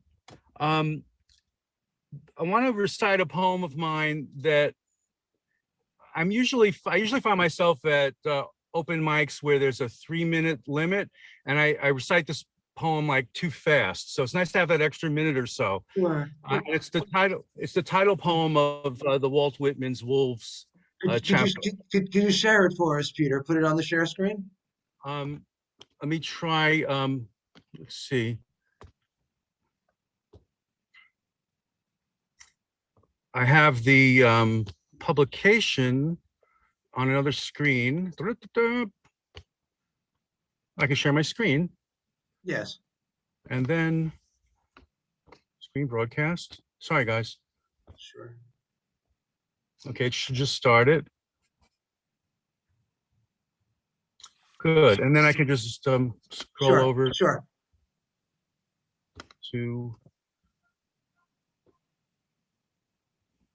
there. Okay. So this was published in the Yellow Chair Review several years ago. It's a persona poem where I take on the persona of a pack of wolves called Walt Whitman's Wolves. I recommend that you not be eating while I recite this, because it's about what wolves do sometimes. Of all humans, poets have always been the most delicious. Since the beginning, around your fires, we've been watching you, We've been hiding right outside your circles, hungry, listening, taking in your carnal cauldrons full of words. Walt Whitman summoned us with his carnal cauldron's barbaric yawp in Song of Myself. Whitman made his poems part of his body through his voice, and then he completely emptied himself into his carnal cauldron. He told you the truth when he was through. This is no book, he said. Who touches this touches a man. We lick his follicles and chomp and gobble the juicy, sinewy meat of his poems and the sweet fat stuck to his bones. He was right. We've found no sweeter fat either. But poets' intestines are the best. The ones we love the most are the most rotten and noxious ones. We consume them voraciously. We grovel in our garden of darkness and fill it with our howls, guarding the organs before us, hearts and livers and bowels. Through the technique you humans invented, we will now read poets' intestines. In your parlance, anthropomancy was your ancient art of seeing into the future by reading a human being's intestines. Did you know that your ancestors did this? Did you know that the fortune tellers would even do their reading when the person whose intestines they just splattered against a flat rock was still alive? The main reason you invented the reading of coffee grounds and tea leaves was that intestines were so messy. Your poet's guts tell us this: you are more evil than you know, you humans. You will likely not survive, you humans. You may destroy all life on this planet. You humans make many homages to peace, but you are unnatural and think backwards. Your aspirations for love are held in reverse, and your love is often just an afterthought. You advertise a false afterlife when you do not do enough in this life for the life that will come after you are gone. You suffer from fugitive dualism, thinking life is two things when it is one, and one thing when it is two. You have no clue why we howl at the moon. We saw our cousins, the slaves you enslaved, the four-leggeds you called dogs, our sad cousins. Some of them now actually like their leashes. Like your dogs, your precious distinctions and divisions bind you like a noose around your neck in your attachment or resistance to them. The moon rises and sets for us. We love our pack, and it is good enough for us. Now, even your own pack isn't good enough for you. We howl at the moon to find each other, and now we howl for our enslaved cousins. We wolves have 4 cousins: dogs, coyotes, jackals, and dingoes. Your near 2-legged relatives in the trees, the other hominids, also have cousins, all 3 of them, the orangutans and gorillas and chimpanzees. You humans are the only hominid genus without any cousins. We know why your species is alone in its genus, Homo sapiens. You bludgeoned your cousins. You killed them. Why did you deserve to live but not them? You think Earth and its plants and animals are here just to be useful for you? Just for you to fill your carnal cauldrons with poems about them? Whitman said, there shall be love between the poet and the man of demonstrable science. Poetry made human beings, but we must use poetry and science in beauty and in truth to save us rather than destroy us. Don't forget, we will still be watching you. We'll be hiding right outside your circles, hungry, listening, taking in your carnal cauldrons full of words. To you humans using beauty and truth, oh, eat your own evil, or it may kill us all. How, how. Eat the evil in you, or we will eat you. How, how, how. Thank you.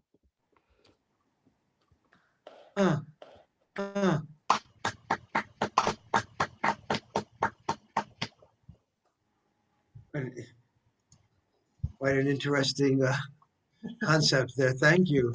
Boy, that poem deserves to be published and reread and read to your wife and children. Thank you. Well said. It's the only poem in my life that while writing it, my hand was shaking and I was actually like disgustedly outside of myself, like feeling these feelings about our species. It was a very strange experience. Huh. Came off very well. Thank you for that great read, and nice Thank to you. meet you, Peter. Yeah. Well, we're a little behind in time, but I think we should probably be finishing maybe 15, 20 minutes afterwards. But Probably everybody's 45, try comfortable here. 45. Try 45 minutes. Yeah. Not that many. Anyway, Elemental is next here, and to Elemental, here you are for followers of Zoom poetry events. I think everybody knows the craft of Elemental, the poet. He's involved with so many different events and causes. Has a few books around and all kinds of events and major things. In the future, if there's going to be a book called The Zoom Poets, he will have a prominent place. Whether social, personal, or political, his poems never cease to stun me. Elemental. Thank you, Mark. I appreciate you. Good morning, good evening to everyone, to every poet who has shared before me and after. Thank you for your honesty. I truly, truly appreciate you. Okay, so I'm going to share 3 poems with you today. A haiku, a sonnet, and a newer piece. First haiku. Poetry truly changes how you breathe. It tastes like color. And the sonnet is clearly in connection with the verdict that was recently delivered. We all watched the mockery of justice, saw the imbalanced scales of villainy show its fangs while delighting in bloodlust, blue line, brotherhood, safeguard, bigotry. Onlookers in awe of sheer disregard, how routine arrests turned to horror scene, the actions of one left the whole world scarred, despite the procedural smokescreen. Jury of public opinion ready to deliver a verdict of guilty, all shared a collective sigh of relief when Judge Cahill exposed his true cruelty. 22 years is just the beginning. Abuse of power is never ending. Wow. So this is this is a longer poem. This is really, really brand new. For those of folks who know me a little bit, I've been influenced by one of my muses, a great poet by the name of Amiri Baraka. And this poem it's about a song, but here we go. The first time I heard the hardest working man in show business, drenched in passion, grabbed his mic, sent out a call from window to wall, pandemonium ensued, crowd primed for eruption, the fuse was lit and racing toward ignition. Band already playing the funkiest funk could funk, building anticipation with every measure, beauty, radiated braids, fades, froze and droves of folks all the way down with this sound. Couldn't believe this vibration, barreling down on children of sorrow, tied to tracks ready to clap back, engine number 9, sign of times to align community and unity behind these enemy lines.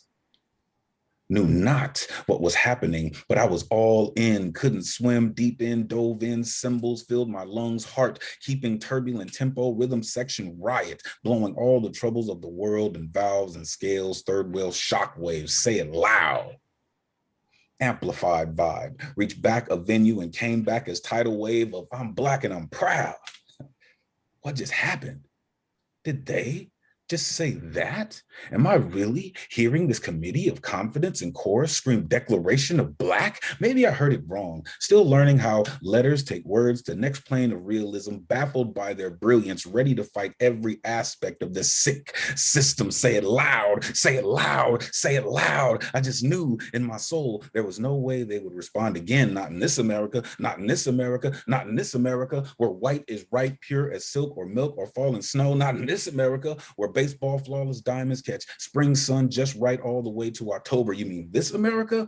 One drop rule, grandfather clause America? Voter suppression penned by word wizards to make us believe we are only pawns in games of kings, not fit to utter names of saints unless spoken in tongues of holiday haze, Black Fridays. But this joy on faces from every section, location, borough, as thorough as drum riffs trace fate on dance floors and balcony corners, hopscotch body rock out of sight. Can't stop, won't stop, can't stop, won't stop. Take it to the bridge. Over these troubled waters, guitar strings, suspension, requisition for substance beyond bubblegum, pop radio, whitewashed airwaves. Say it loud, volume extreme, backdoor entry, colored water fountains be damned. Water holes, attack dogs, segregation don't matter. Not no more, not no more, not no more. No sir, no way, say it loud. This man with this band brought life with bare hands on pulse of people kicked indoors. No more peepholes where people, his people, my people, Black people could finally be seen through clear eyes. Visine treatment past prehistoric pretense that power comes from plunder. Not these folks, not today, no way, no sir, not today. I'm Black and I'm proud, screaming bloody thunder in a lion's den of hungry colonizers chomping at the bit to keep box fit tightly on consciousness regardless of distance from plantation on or relation to slavery, no longer loving on our knees. Today, we die on our feet. Reclaim what was ours from the start. Finally, we can say it loud, be proud, be Black, be loud, be beautiful, be proud, be beautiful, be loud, be Black, be beautiful, be Black and proud. Thank you. Wow. Wow. Let That us know was, you let us know when that's published, please. that was great. Go That buy was his great. book, y'all. Go buy his book. He's amazing. I think today we die at our feet is the memorable line from that poem. But I got to tell you, in 1968, I saw The Godfather of Soul in Austin, Texas at the Municipal Coliseum there. And he sang that song and the whole auditorium shouted the refrain. I was in the balcony and the balcony was moving up and down. Memorable. That was beautiful. I love the way you do a lot of haiku, and I really love your haiku elemental, and sonnets and performance works. It's just a really great diversity of talent that you have and show to us, and always grateful for it. Thank you. Yeah. Well, I hope everybody's okay. We're a little behind schedule, but I think seeing the poem as well as hearing it keeps us engaged. So our attention spans, can keep up with it a little bit easier than if we're just listening. And I hope that's the case with all of you. It is with myself. Our next poet, Martin Gray from England. I've had the pleasure of seeing several times on Zoom. I love his work, filled with satire and wit, and his great reading voice. Martin is one of the hosts of the Poetry Time segment of Planet Poetry Global Network, and has taken a very strong position in that. And it's a great vehicle, and I'm sure we'll hear a little bit more about it. But Martin, why don't you read some poems and then tell us a little more about that? Oh, definitely. Well, and so thank you to everyone who's performed so far. It's been such a good afternoon. I am so tired at the moment. Basically, I moved house, and as I was moving my stuff in, the boiler totally broke. So I've currently been existing without hot water or heating or a cooker or anything. So it's been fun falling over boxes with that. But poetry is a salvation in that. So thank you to everyone. I will share my screen and we will get doing some poems. I've been writing a lot about childhood recently. So I've got 3 poems on that for you. And I'm just gonna go straight through them. The first one is called Florida Road. Grandma always grins and waves when Granddad drives away from the front of our house in his white car. The one I thought would be blue, but Simon thought would be red. Mum says me and Simon can run after them. If we promise to stop at Florida Road and we promise to wave back. We can nearly run as fast as Grandad's car. So we're really, really fast. But Simon's faster than me because he's older, but Dad says I'm faster at the same age. When I'm bigger, I'll run so fast, I'll get to Florida Road before Grandad's car because Simon did it once, and sometimes he can keep up all the way to the house with the scary dog around the corner. Though I promise I'll never tell. I ran the fastest ever today because we went to the Arboretum, and the Arboretum's my favorite, and I saw Grandma waving almost all the way to Florida Road, but then we couldn't see them anymore. So me and Simon ran back. I think we'll go to the Arboretum again next week, but Simon doesn't think so. That was the first one.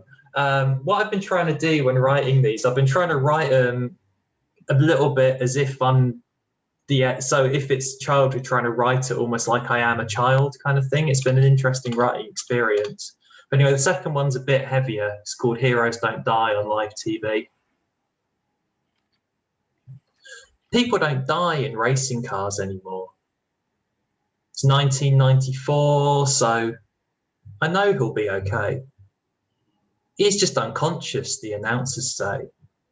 He just skidded off a racetrack and hit a concrete wall at 150 miles an hour. And all those doctors from the helicopter ambulance are just a precaution. Sundays are for roast dinners and F1 races. They always have been. Me and Dad watch the start, and then he leaves me while he carves the chicken, keeping the kitchen door ajar so I can call through anything important. But today we're still sat on the sofa together. The doctors haven't lifted him out of his car, but it's just a precaution.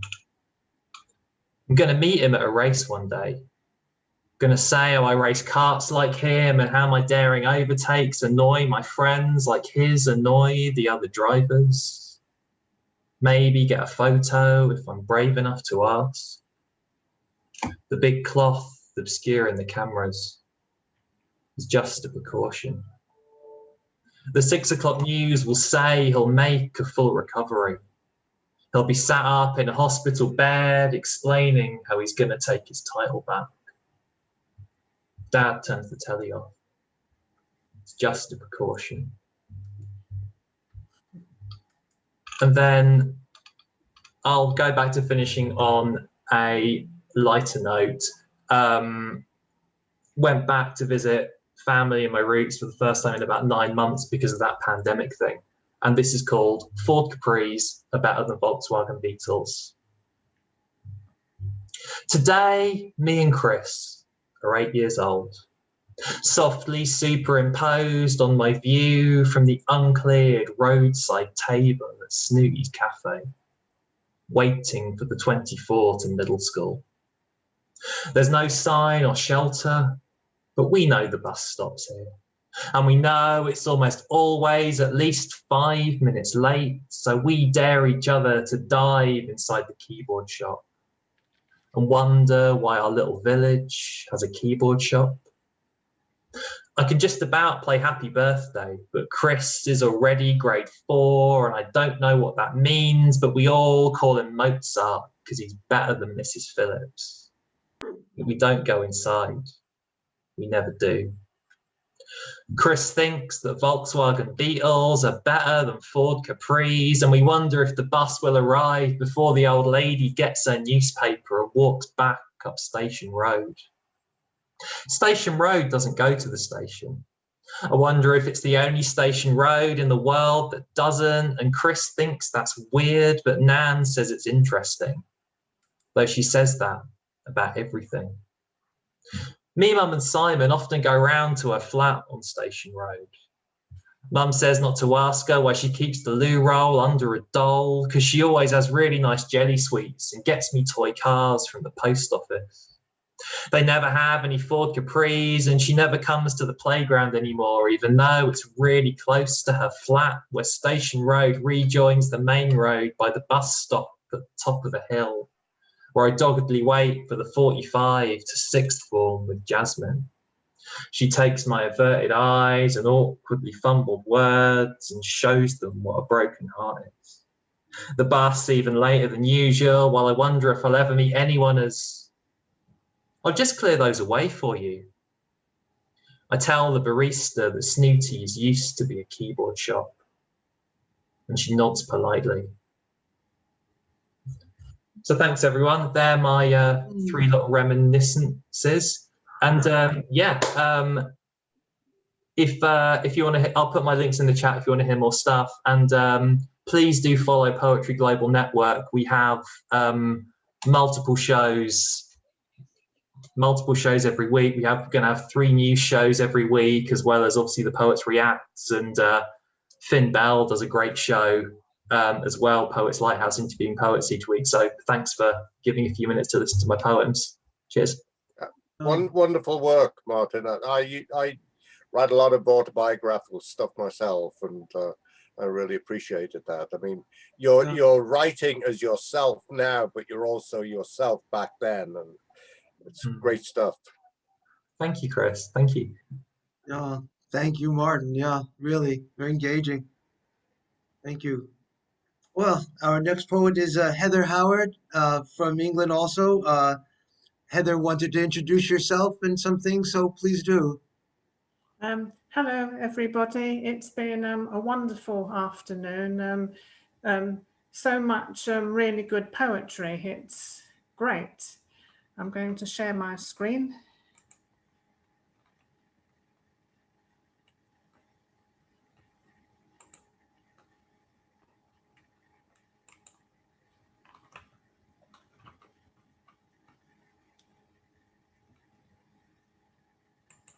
And where is that, Iceland? Oh, no, that's a close-up of a New Zealand PowerShell. Yeah. Oh, no, sorry, I'm getting confused. Anyway, hello, I'm Heather Howard, and I'm reading the poetry of my late husband, Peter Howard. Peter was a Cambridge, UK-based telecommunications system design consultant and poet. He died from cancer at the age of 60. He was a member of the poetry performance group, The Joy of Six, who delighted audiences mainly in the UK, but also New York.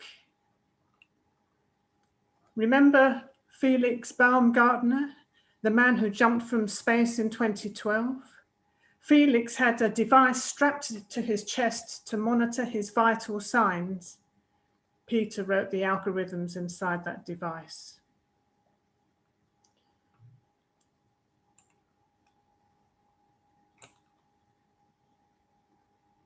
I need to minimize the Zoom.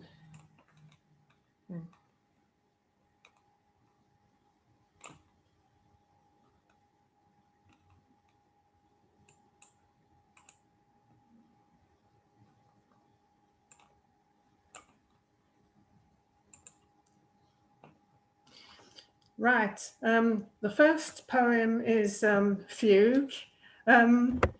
Did someone mention Bach earlier? I think it was Mark. He mentioned Bach and he played a bit of Bach. And this poem was probably inspired by Bach's The Art of Fugue. Princesses were, at that time and place, in desperately short supply. Nevertheless, we chased a dream where each part was played individually, yet all interwove in subtle ways that would shimmer, hold, finally take the form of a likeness of itself. An instrument so hard to play, it would take 7 princesses to produce a single note. So royal daughters were recruited trained by ancient musicians, fed on a diet of harmony, clothed in peals of silver bells, put to bed each sonorous night on a single low sustained note from a carefully burnished trombone.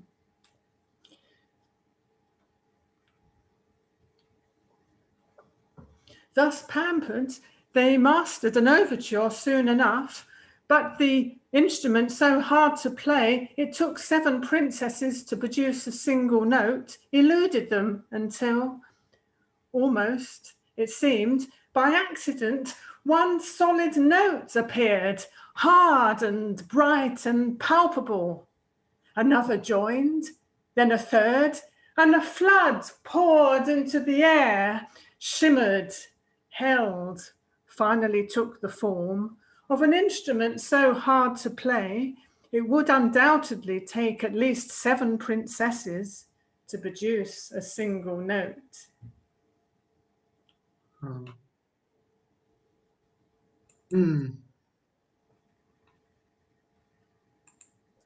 It's nice. Thank you. The other poem is a poem of childhood. The uses of mown grass. Once we've heard the sleepy rattle of the cutters, we're a class of children in a summer classroom, but our minds have already all run out to the field beyond the playground. So there's no point, miss, in trying to keep our attention on adding up and taking away, leaving a finger space, or Janet and John. We're busy making our plans for later. Some of us will mark out the rooms of houses, neat lines of cuttings with a gap for a window, another for the front door, so we can invite the neighbors in for tea. Some will make ocean liners or space rockets and argue incessantly about the design, which has most room or goes faster, and whether Daryl Bowser should be allowed on board. Others will pile it up like miser's gold. Never satisfied with what they collect themselves, they'll pinch your kitchen wall or mast or booster if you don't keep an eye out for them. It's warmer than snow, more fragrant, but it doesn't stick together as well. So the air, when the battle starts, will be thick with green confetti. There will be squadrons of aeroplanes, a green fragmentation bomb in each outstretched fist. And there will be one who stuffs it down the back of Julie Parfitt's dress, mixed with nettles.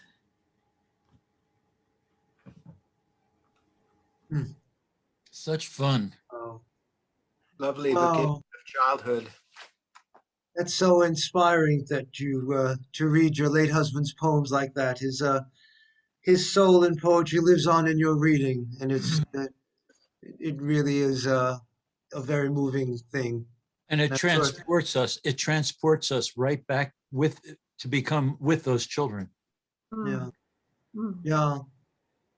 Yes, it's therapy for me reading his poems, and But it's therapy for us too.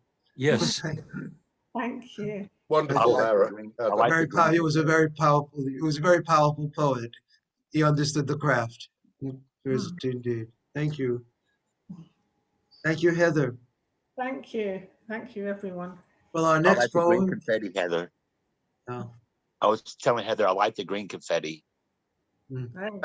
Yes, that's a great image, isn't it? Yes, it says it all. Well, our next poet, also originally in England, born in Liverpool, Christopher George, who's a popular figure here in the poetry Zoom world. He emigrated to the United States in '55, but returned back for the swinging '60s there in Liverpool. and emigrated here in 1968 and studied with Sister Maura Eschner and Elliot Coleman. His poetry has been published in journals worldwide. He does historical podcasts as well from a variety of different poets and things. And he lives with his wife, Donna, in Newark, Delaware. Christopher? Okay. Good to see you. Good to see you too, Mark. I'm going to read several things and hopefully I can get it in my 5 minutes. Okay. Oh, good. Ode to the Pretzel. Oh, salty creation of man and God. Oh, pretzel, how your shape I love. Salty, twisted, crunchy, divining rod, aimed straight for my stomach. I approve of your crunchy charms. Can't get enough. Heaven on a summer's day to be walking by the harbor. Each window mirroring the day, clean and free, as I bite on a pretzel all smeared with mustard. Now hell, that's some serious eating, some serious pretzel. M&M's on a sidewalk.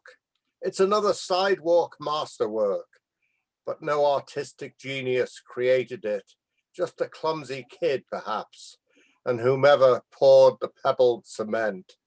Jackson Pollock, come alive in ekphrastic glory in crushed M&M's. Image and words. Sometimes image comes first and words follow, stumbling along in the wake of the eye candy. Here are March raindrops I captured for you. The photographer drenched in the downpour. Was it worth it? A few words dripped on the page, image to startle the eye, words to tickle the mind. That smiley face bag, stuffed in that space, has a certain imbecilic personality. The snow's fast disappearing here in DC. Crocus in bloom in the Smithsonian Gardens, donned for a light by a bomb with a dog end. I see I've a hole in my crotch. I mean, my tan pants have a hole in the crotch area. Shamefaced when I'm supposed to be dressed up for work, and the soles of my shoes need repair. My wife and I need to go to see this orthodontist. Our bought-used Saturn needs to be traded in. Our 20s bathroom needs new grout. I withdrew $50,000 from my retirement to pay my mother's nursing home bills, but just got word we'll get government help. Going to go around town wearing that smiley face. The Terrible Shears. Begins with an epigraph from D.J. Enright, British poet. The terrible shears went clack, clack, clack. This year would have been your 100th birthday, Mum. A decade ago, you were slipping away from us in hospice care, diagnosed with kidney failure. Such a well-appointed room outside a Baudelaire swarmed with butterflies. Donna remarked, you were too far gone to enjoy such luxury. As with Dad dying of cancer 40 years ago, I wished I could drag you back from where you had gone, use the jaws of life to restore you to what you'd been. But oh no, the terrible shears, they never stop, do they? The terrible shears going clack, clack, clack. And I'll finish with this one. This is in the Hunger Project run by Hiram LaRue. No relief. How dare you starve? How dare you starve on our national TV? You stare at the camera with eyes so large they might be filled with stars, with oceans, with the treasure of Fort Knox, not just with plain old hunger.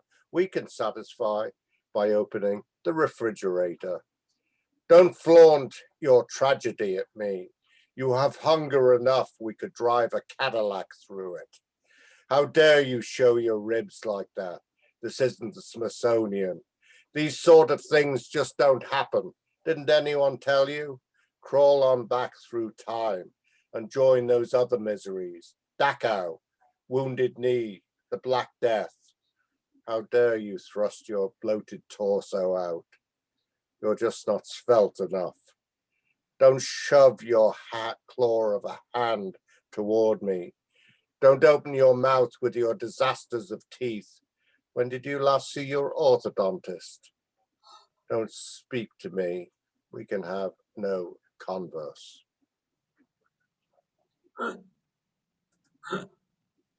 Thank you, everyone. I love that. That's when did you last see your orthodontist? So ironic. I love the subtleties of British wit. It's great. Thank you, Christopher, for you're always interesting, ekphrastic, and otherwise poems. Really nice. Chris, thank you for the new word, ekphrastic. Yeah, right. Well, then, our next poet, Jay Brodvar. Jay Yara Brodvar is a dad and a poet, has lived in 3 countries, currently residing in Toronto, Canada. Jay is a participant also in some of the workshops that I host and is an in-depth reader as he is a great poet. His work always keeps me glued to the page. So here is Jay, and I'll share for you. There you go. Jay, take it away. Thank you, Mark. First of 3 poems was actually in the first workshop I ever took many years ago with Marge Piercy. Along the way, she said something like, do not make piles of words, make poems. And that kind of stuck with me. So I just thought this would be fun to read. Do not make piles of words, make poems. Make them sing, make them dance so badass, so in your face that there is no place for you to go but in. Make them shimmy, make them swirl so they splinter in 1,000 little beats that repeat, little leeches on your feet that just keep hanging on. Let them hiss, let them squirm, let them snap and bop and cackle, let their crackle singe your tongue. Let them tremble, let them quake, let them shake and shout and shatter, let their passion burst your heart.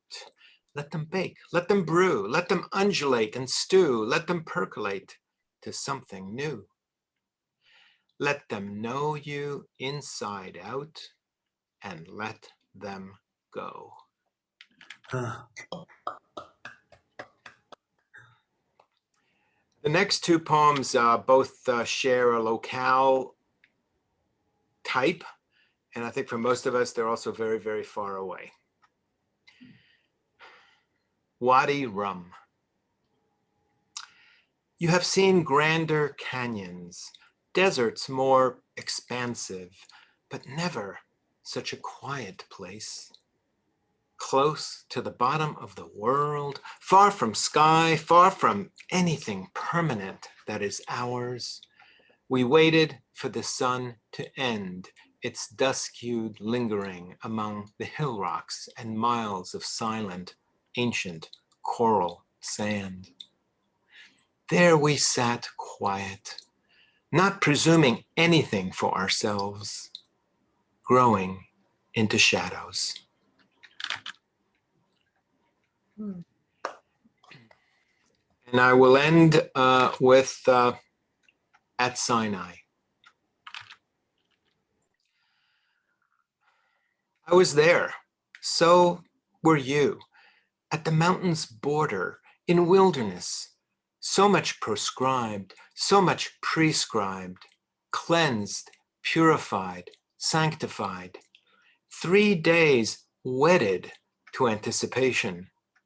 Finally, at daybreak, the hurled bolts, the torrential thunder, the cloaking cloud. Trembled. I recalled only 3 moons had passed, the nightly exhausted brokenness, fearing for my new son's life, the locust blighted sky, the groaning, cries, pleas, and moaning. Barely being able to breathe, our spirits crushed, the frantic race through desert, we could hear the dull, foreboding thrum of chariots. the escape through towering walls of water, the song and timbrels on the other side, more desert and grumbling, more false gods, manna on the sand, the unforgiving, searing sun.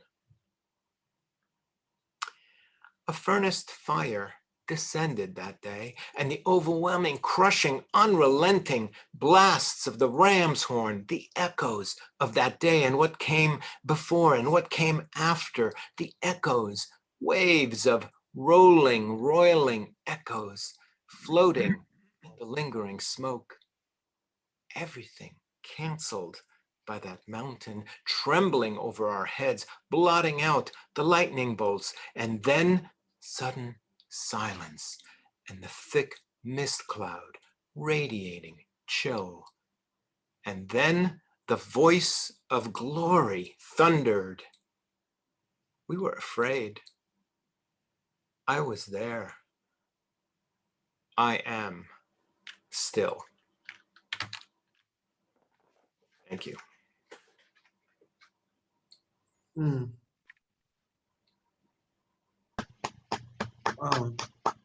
Thank you, Yeah. Jay. You know, I think that poem was better the second time around. I think I read once that good prose has you turning the next page. You want to get on, keep moving, and good poetry keeps you on the page. And I find in Jay's poetry, I'm kept on the page. Yeah, yeah. That's good. Thank you. Agreed. Well, indeed. Well, thank you all for hanging out. We have 3 poets left,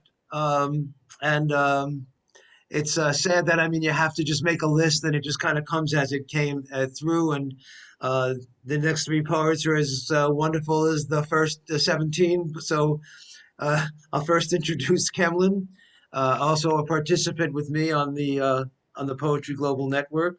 She's a poet, a visual artist, and working teacher at in Phoenix, Arizona. She is an active community member of Singapore Poetry Writing Month, and Sipao Remo, Southeastern Poetry Writing Month. Her poems have been included in anthologies, released in various presses as spoken word artist, and events she's performed include Poetry Slam at Wham in Arizona, and has won various awards. She was the recipient of 2009-10 Visa National Teaching Artist Fellowship, was presented at the Smithsonian Museum of American Art.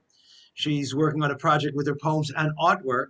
And I notice whenever we do our Poets React, she draws the poem out like ekphrastic in reverse.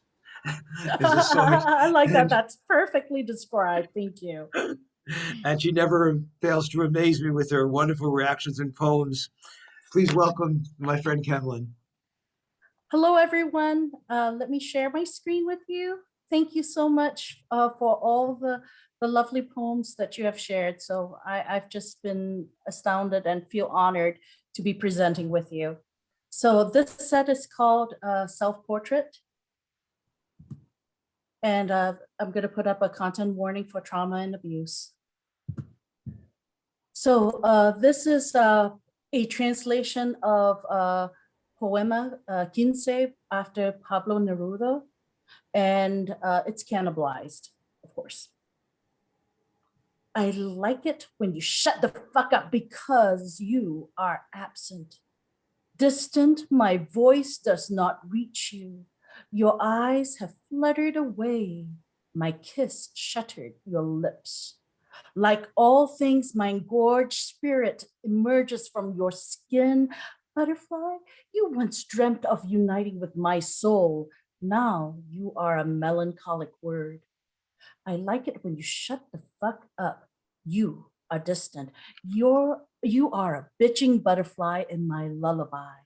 Listen to me from afar. My voice does not reach you. You silence me with your silence. Let me also speak to your crystal silence.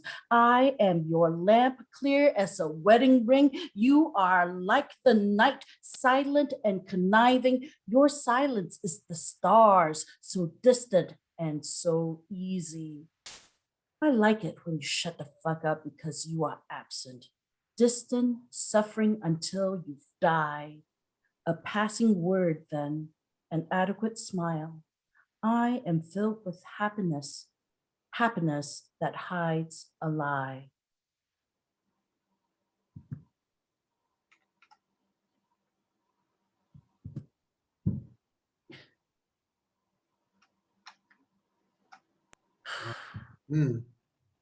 Okay, I'm sorry. I'm having a little bit of a hard time seeing because my my screen is partially covered up. Okay.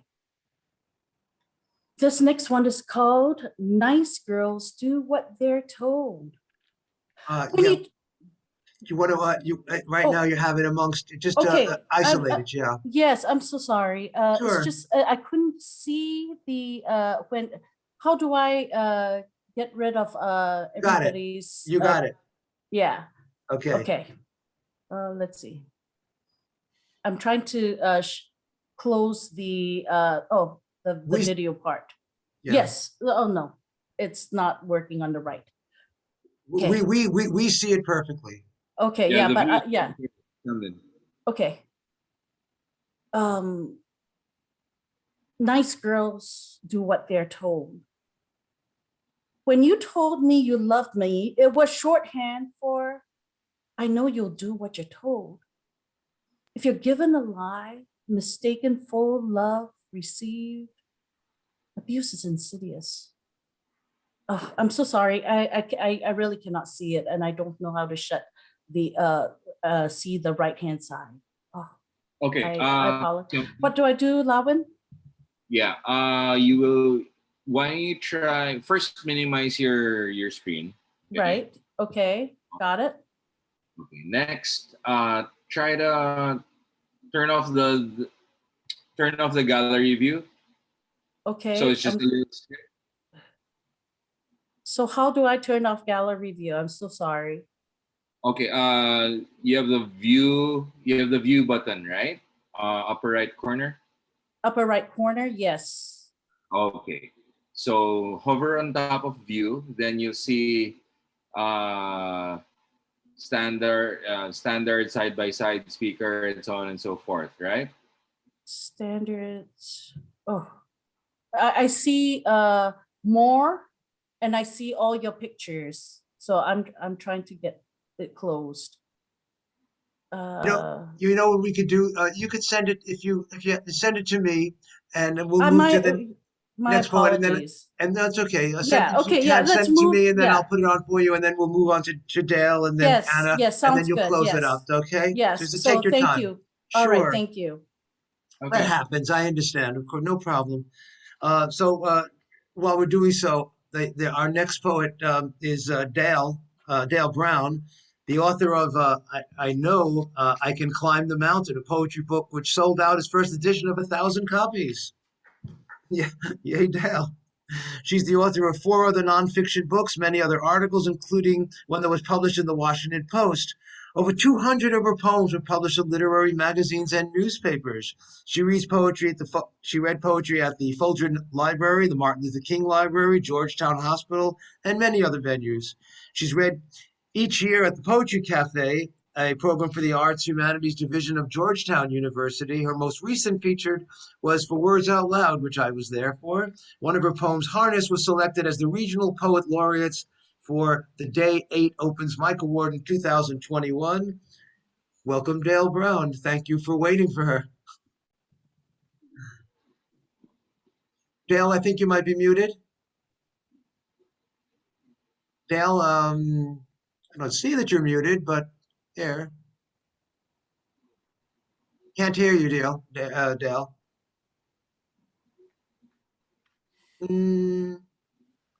Does she know how to unmute? Yeah, I am muted. It's the Oh, we mic. got you, Dale. Okay. You can hear me now. You know what Yes. happened? That's My okay. No. microphone got into the wrong thing. I have no idea why because I didn't move it. But I really should do a poem about technology, but I'm not. I'm telling you, sometimes you just wonder.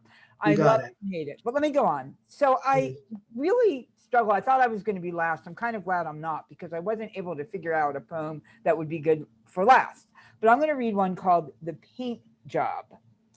I walked into my apartment while it was being... Dale, could you share it there? Oh, I am so sorry. Let me go and share screen and open up what I have. There, the paint job. I walked into my apartment while it was being painted. Furniture in the middle of the room, a tarp thrown over it, the stink of turpentine. And now, believe it or not, I can't, okay, I think I have it now. Just give me a minute. You know what's bizarre? The thing that goes up and down. Oh, okay, I got it. All right. I would like to apologize to everyone for my non-professional confusion about the technology. I'm going to start in the middle because we're towards the end. A tarp thrown over it, the stink of turpentine. Floor covered with canvas, splattered with paint. My mind is like this sometimes, scattered, disorganized, emotions stinking like turpentine.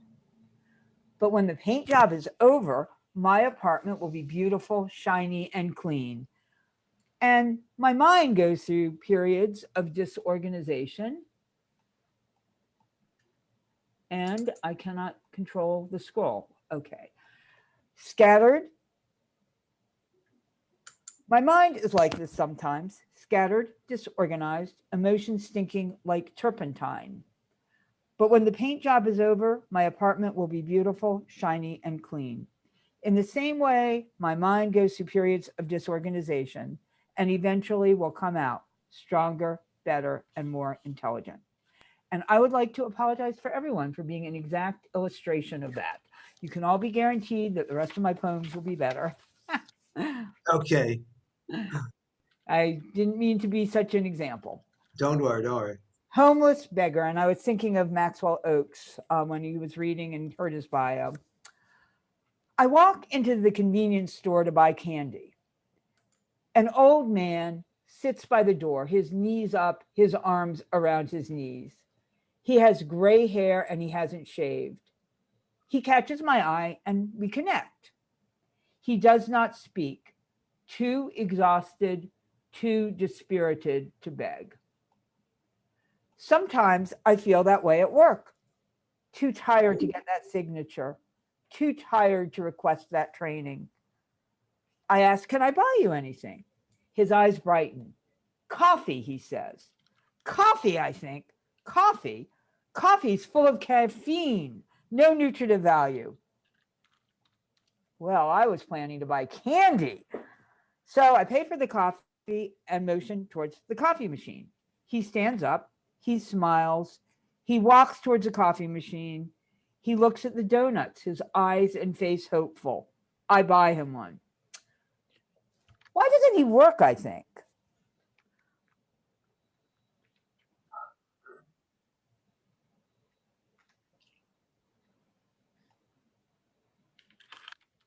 I buy my candy. I buy my candy.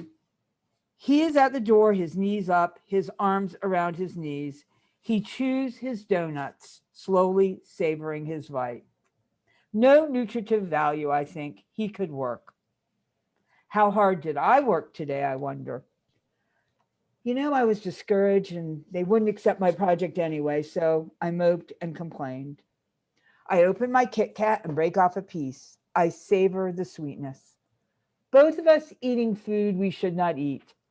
I am like him and he is like me, but I have a job and I have a home.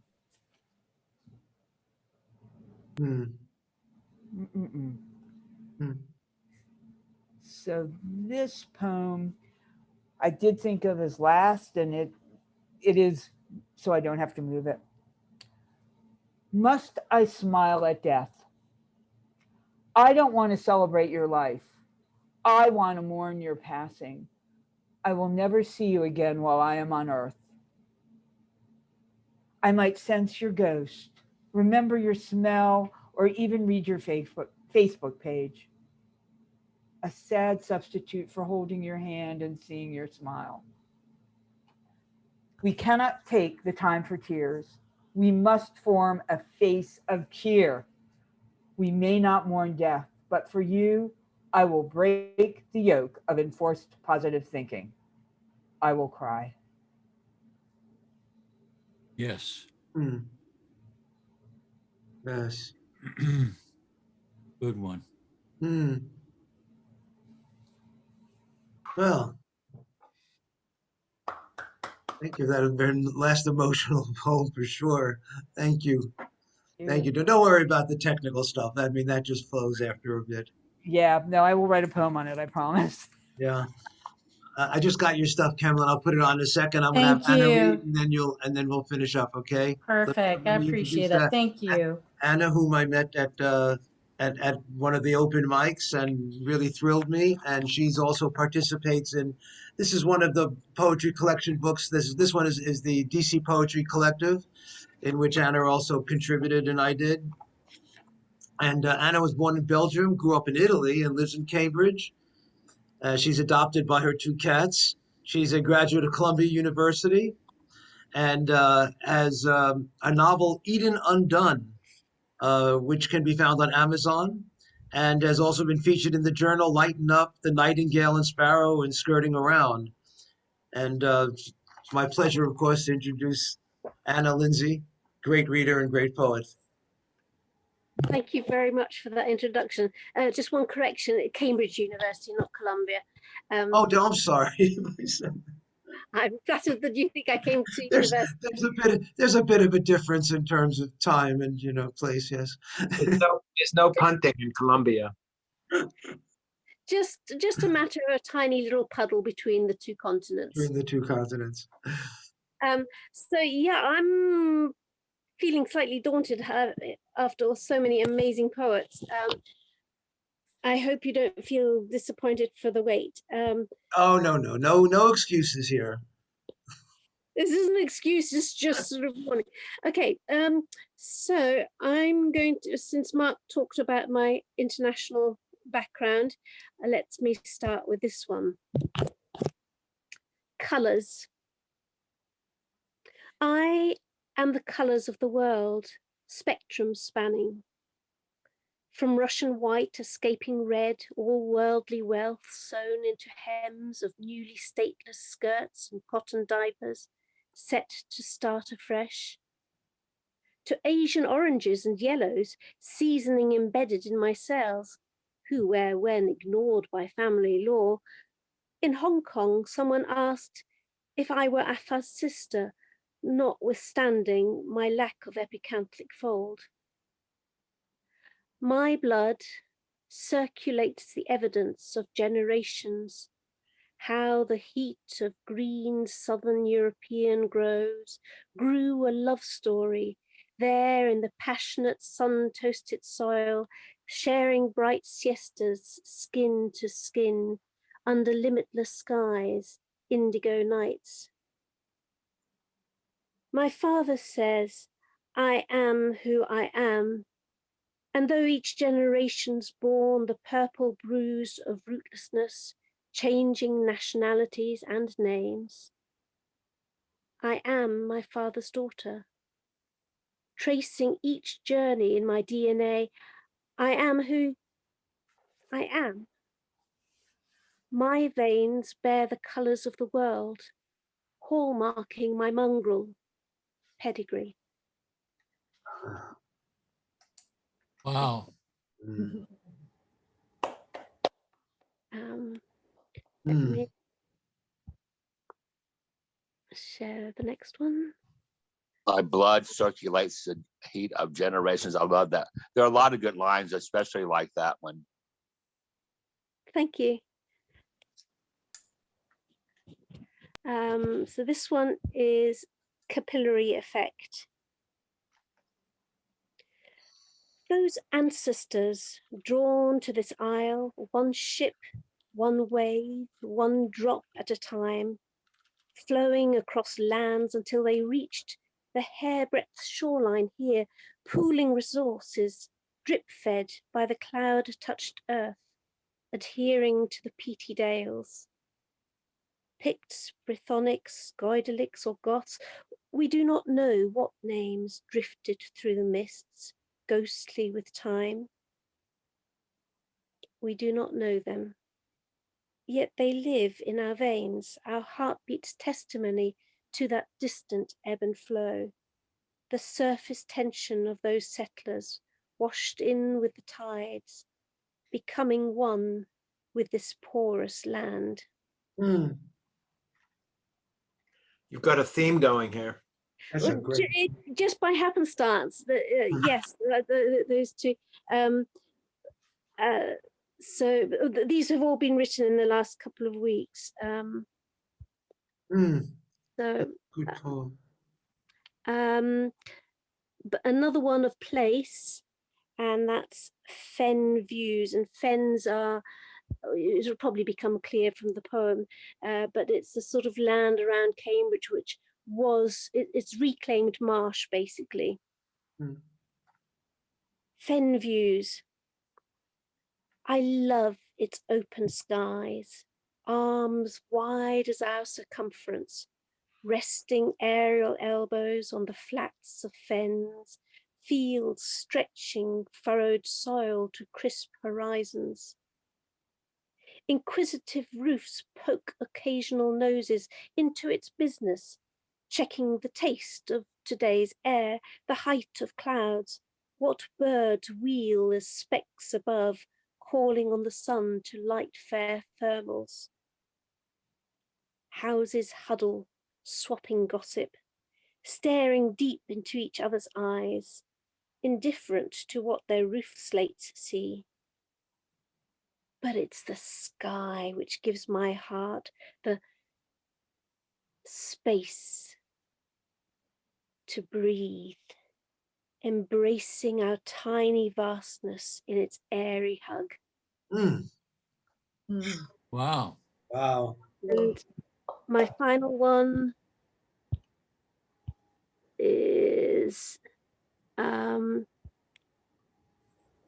soap bubbles. I share myself with you, breathing the breeze of my lungs into your opalescent belly as you billow insubstantially from the oval gateway in my plastic wand, choosing size and being. Now filled, you dance, catching a skein of air, carrying the whisper of our shared existence, perfect in your ephemeral evanescence, rainbow rising iridescently, until you light upon the rose and gently, leaving only your sigh of my breath, unshaped upon the petal, vanishing. Very nice. I love the sky above the fen with its arms, elbows, and hugs. Yeah. Those last two brought Emily Dickinson to my mind. Yeah. You. You need a couple of M dashes then. I will email you, Jay. We can work out, hash out M dashes. I like what you've done with colors a lot. Thank you. Oh, yes. It's just gloriously visual. It's lovely. Yeah, thank you for that read, Anna. Your most recent work is just as compelling as the work I know from your other work. So keep going. You're really great stuff. Thank you. I That like was it. great. I like drip fed and cloud touched. Those that made me sit up. The question is Cambridge, England, Cambridge, Massachusetts, or Cambridge, Maryland? Really, Prosser? Come on. Really? You need your ear tuned. Anna, Well, your it's readings like- are, your reading is always gorgeous, Anna. Just, skeins of air. I feel like I can touch your poetry. Yeah, Oh, very nice. Houses huddled. I remember. I want us to do that artists and poets project with your poems and get some artists to paint it or find paintings that are like it. Your poems are perfect for that. It would be so cool. Wow, I'm getting goosebumps from all your praise. Look. Well, I'm going to put Kemlin's last couple of poems. It's nice to end on some McFrastrick works as well. So, Kemlin, So, can you see okay? I'm gonna tease you all. I was so enthralled by your poems that I realized that it's because I had my chat open And so I couldn't see my own work because I was enjoying all your work so very much. So please excuse my technical faux pas. So all the images are my own. So I'm being ekphrastic to myself. Nice girls do what they're told. When you told me you loved me, it was shorthand for, I know you will do what you're told if you're given a lie. Mistaken, full love, received, abuse is insidious. I was used, conditioned to licking your shit, take shit, eat shit. Shit is my lot. A pot, predators, piss, a slot, insert your knife, twist, whack, hack, dice, mince until every sentient particle of me that mattered scattered beyond space. I am lost. What is left is yours to control or not.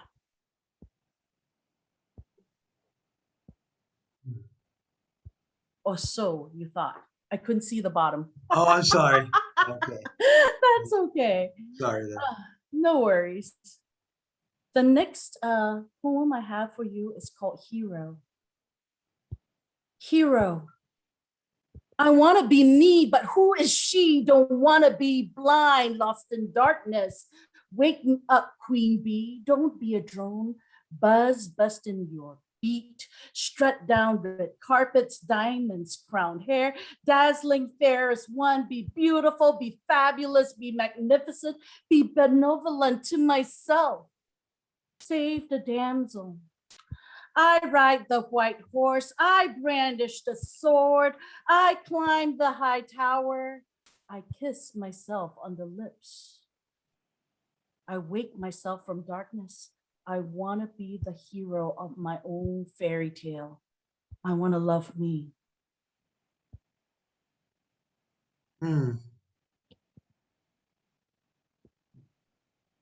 My final is a poem. So upcoming in July 6th, Poetry Global Network and TKOO from Japan, where we're collaborating together to for an English haiku workshop led by a Japanese haiku master, Nakamura-san. So be on a watch for the publicity materials for that. Lotus bloom, strong roots grow below hiding place. Thank you. Is this your work as well on the Yes. Lotus Pond? Wow. Yes. That's just great. Wonderful. Thank Wow. you. Wow. That's a great way to end. Wow. In fact, it's Well- really nice on Zoom sharing screen. That's Mark, can I ask a question? Please, Wayne. Yeah, I'm new to the group. I had no idea how you operate. I like very much what you're doing, and this is very exciting. Jay mentioned when he was reading Marge Piercy, and by coincidence, a couple of months ago, Marge picked a short poem of mine for honorable mention in the Joe Gouveia Poetry Contest. Would you mind if I took a minute to read it to Jay? Because I think it would be meaningful to him. Sure, if everyone's okay with that, I'm okay with that, of course. Yeah, I can't put it on the screen, but I'll just read it. Sure, you can end with that. The Boy in the Attic. A boy sits on a pony in a photo in the attic, face down on a shelf next to a Matryoshka doll. Behind him is a storefront with windows and curtains like the kind you see in old movies of Leipzig and Budapest. The boy has a look of uncertainty as the camera records a moment in a fear-inspired diaspora that cleansed Russia of gefilte fish and genius. The boy in the photo is dead now, having taken his last ride in a nursing home wheelchair, ending a life once described as circumcised, unionized, eulogized. Shalom. Yahrzeit, long forgotten. And yet, on a shelf in the attic, a boy is sitting on a pony. Thanks. Thank you, Wayne. Thank you, Wayne. Thanks. Send me your email information, Wayne. We can have you read the next time as well. That would And be for all of you that hung out here and myself after, wow, almost like 3 hours of poetry, I have a squash game coming up in an hour, and then I'm going to be back doing poetry at 7 o'clock with Poets on the Fringe. If any of you are interested in workshopping and being around other poets, please contact me, Mark at poetwithguitar.com, very easy. Repeat that, please. Mark at poetwithguitar.com. Okay. And thank you all for what was obviously an extraordinary afternoon or evening of poetry from so many different voices from all over the world. This event gives me goosebumps. I just I love being able to read along. For me, it adds quite a lot. The two-dimensionality of Zoom and the lack of the good microphone and my old age hearings, I think really does help a lot when I can read along with the poem, gives me a new dimension. And I think we all as poets see the different craft that we all work in, and it's inspiring to us. And I really appreciate you all coming and sharing this with me. And you can see this event again. I'll post it on YouTube in a day or so. And look forward to the next event, which is a Wednesday, the 28th of every month. I've decided to do it like once a month, the 28th, and choose a time. I think I'll make it a little bit later in the day, maybe 8 o'clock at night, so that some people from California can come on and the people from the West. Make it a little difficult, I think, for some other people in Europe, but we'll keep switching it around so that we'll have a nice flow of international readers. And thank you all. And with that, I'll say, have a great day. Thank you. Great event, Mark. Thank you. Thank you, everyone. Have a good day. Thanks, everyone. Thanks, everyone. All Have a good. good week. Phenomenal. Mark, bye. Bye-bye. Bye. Bye-bye.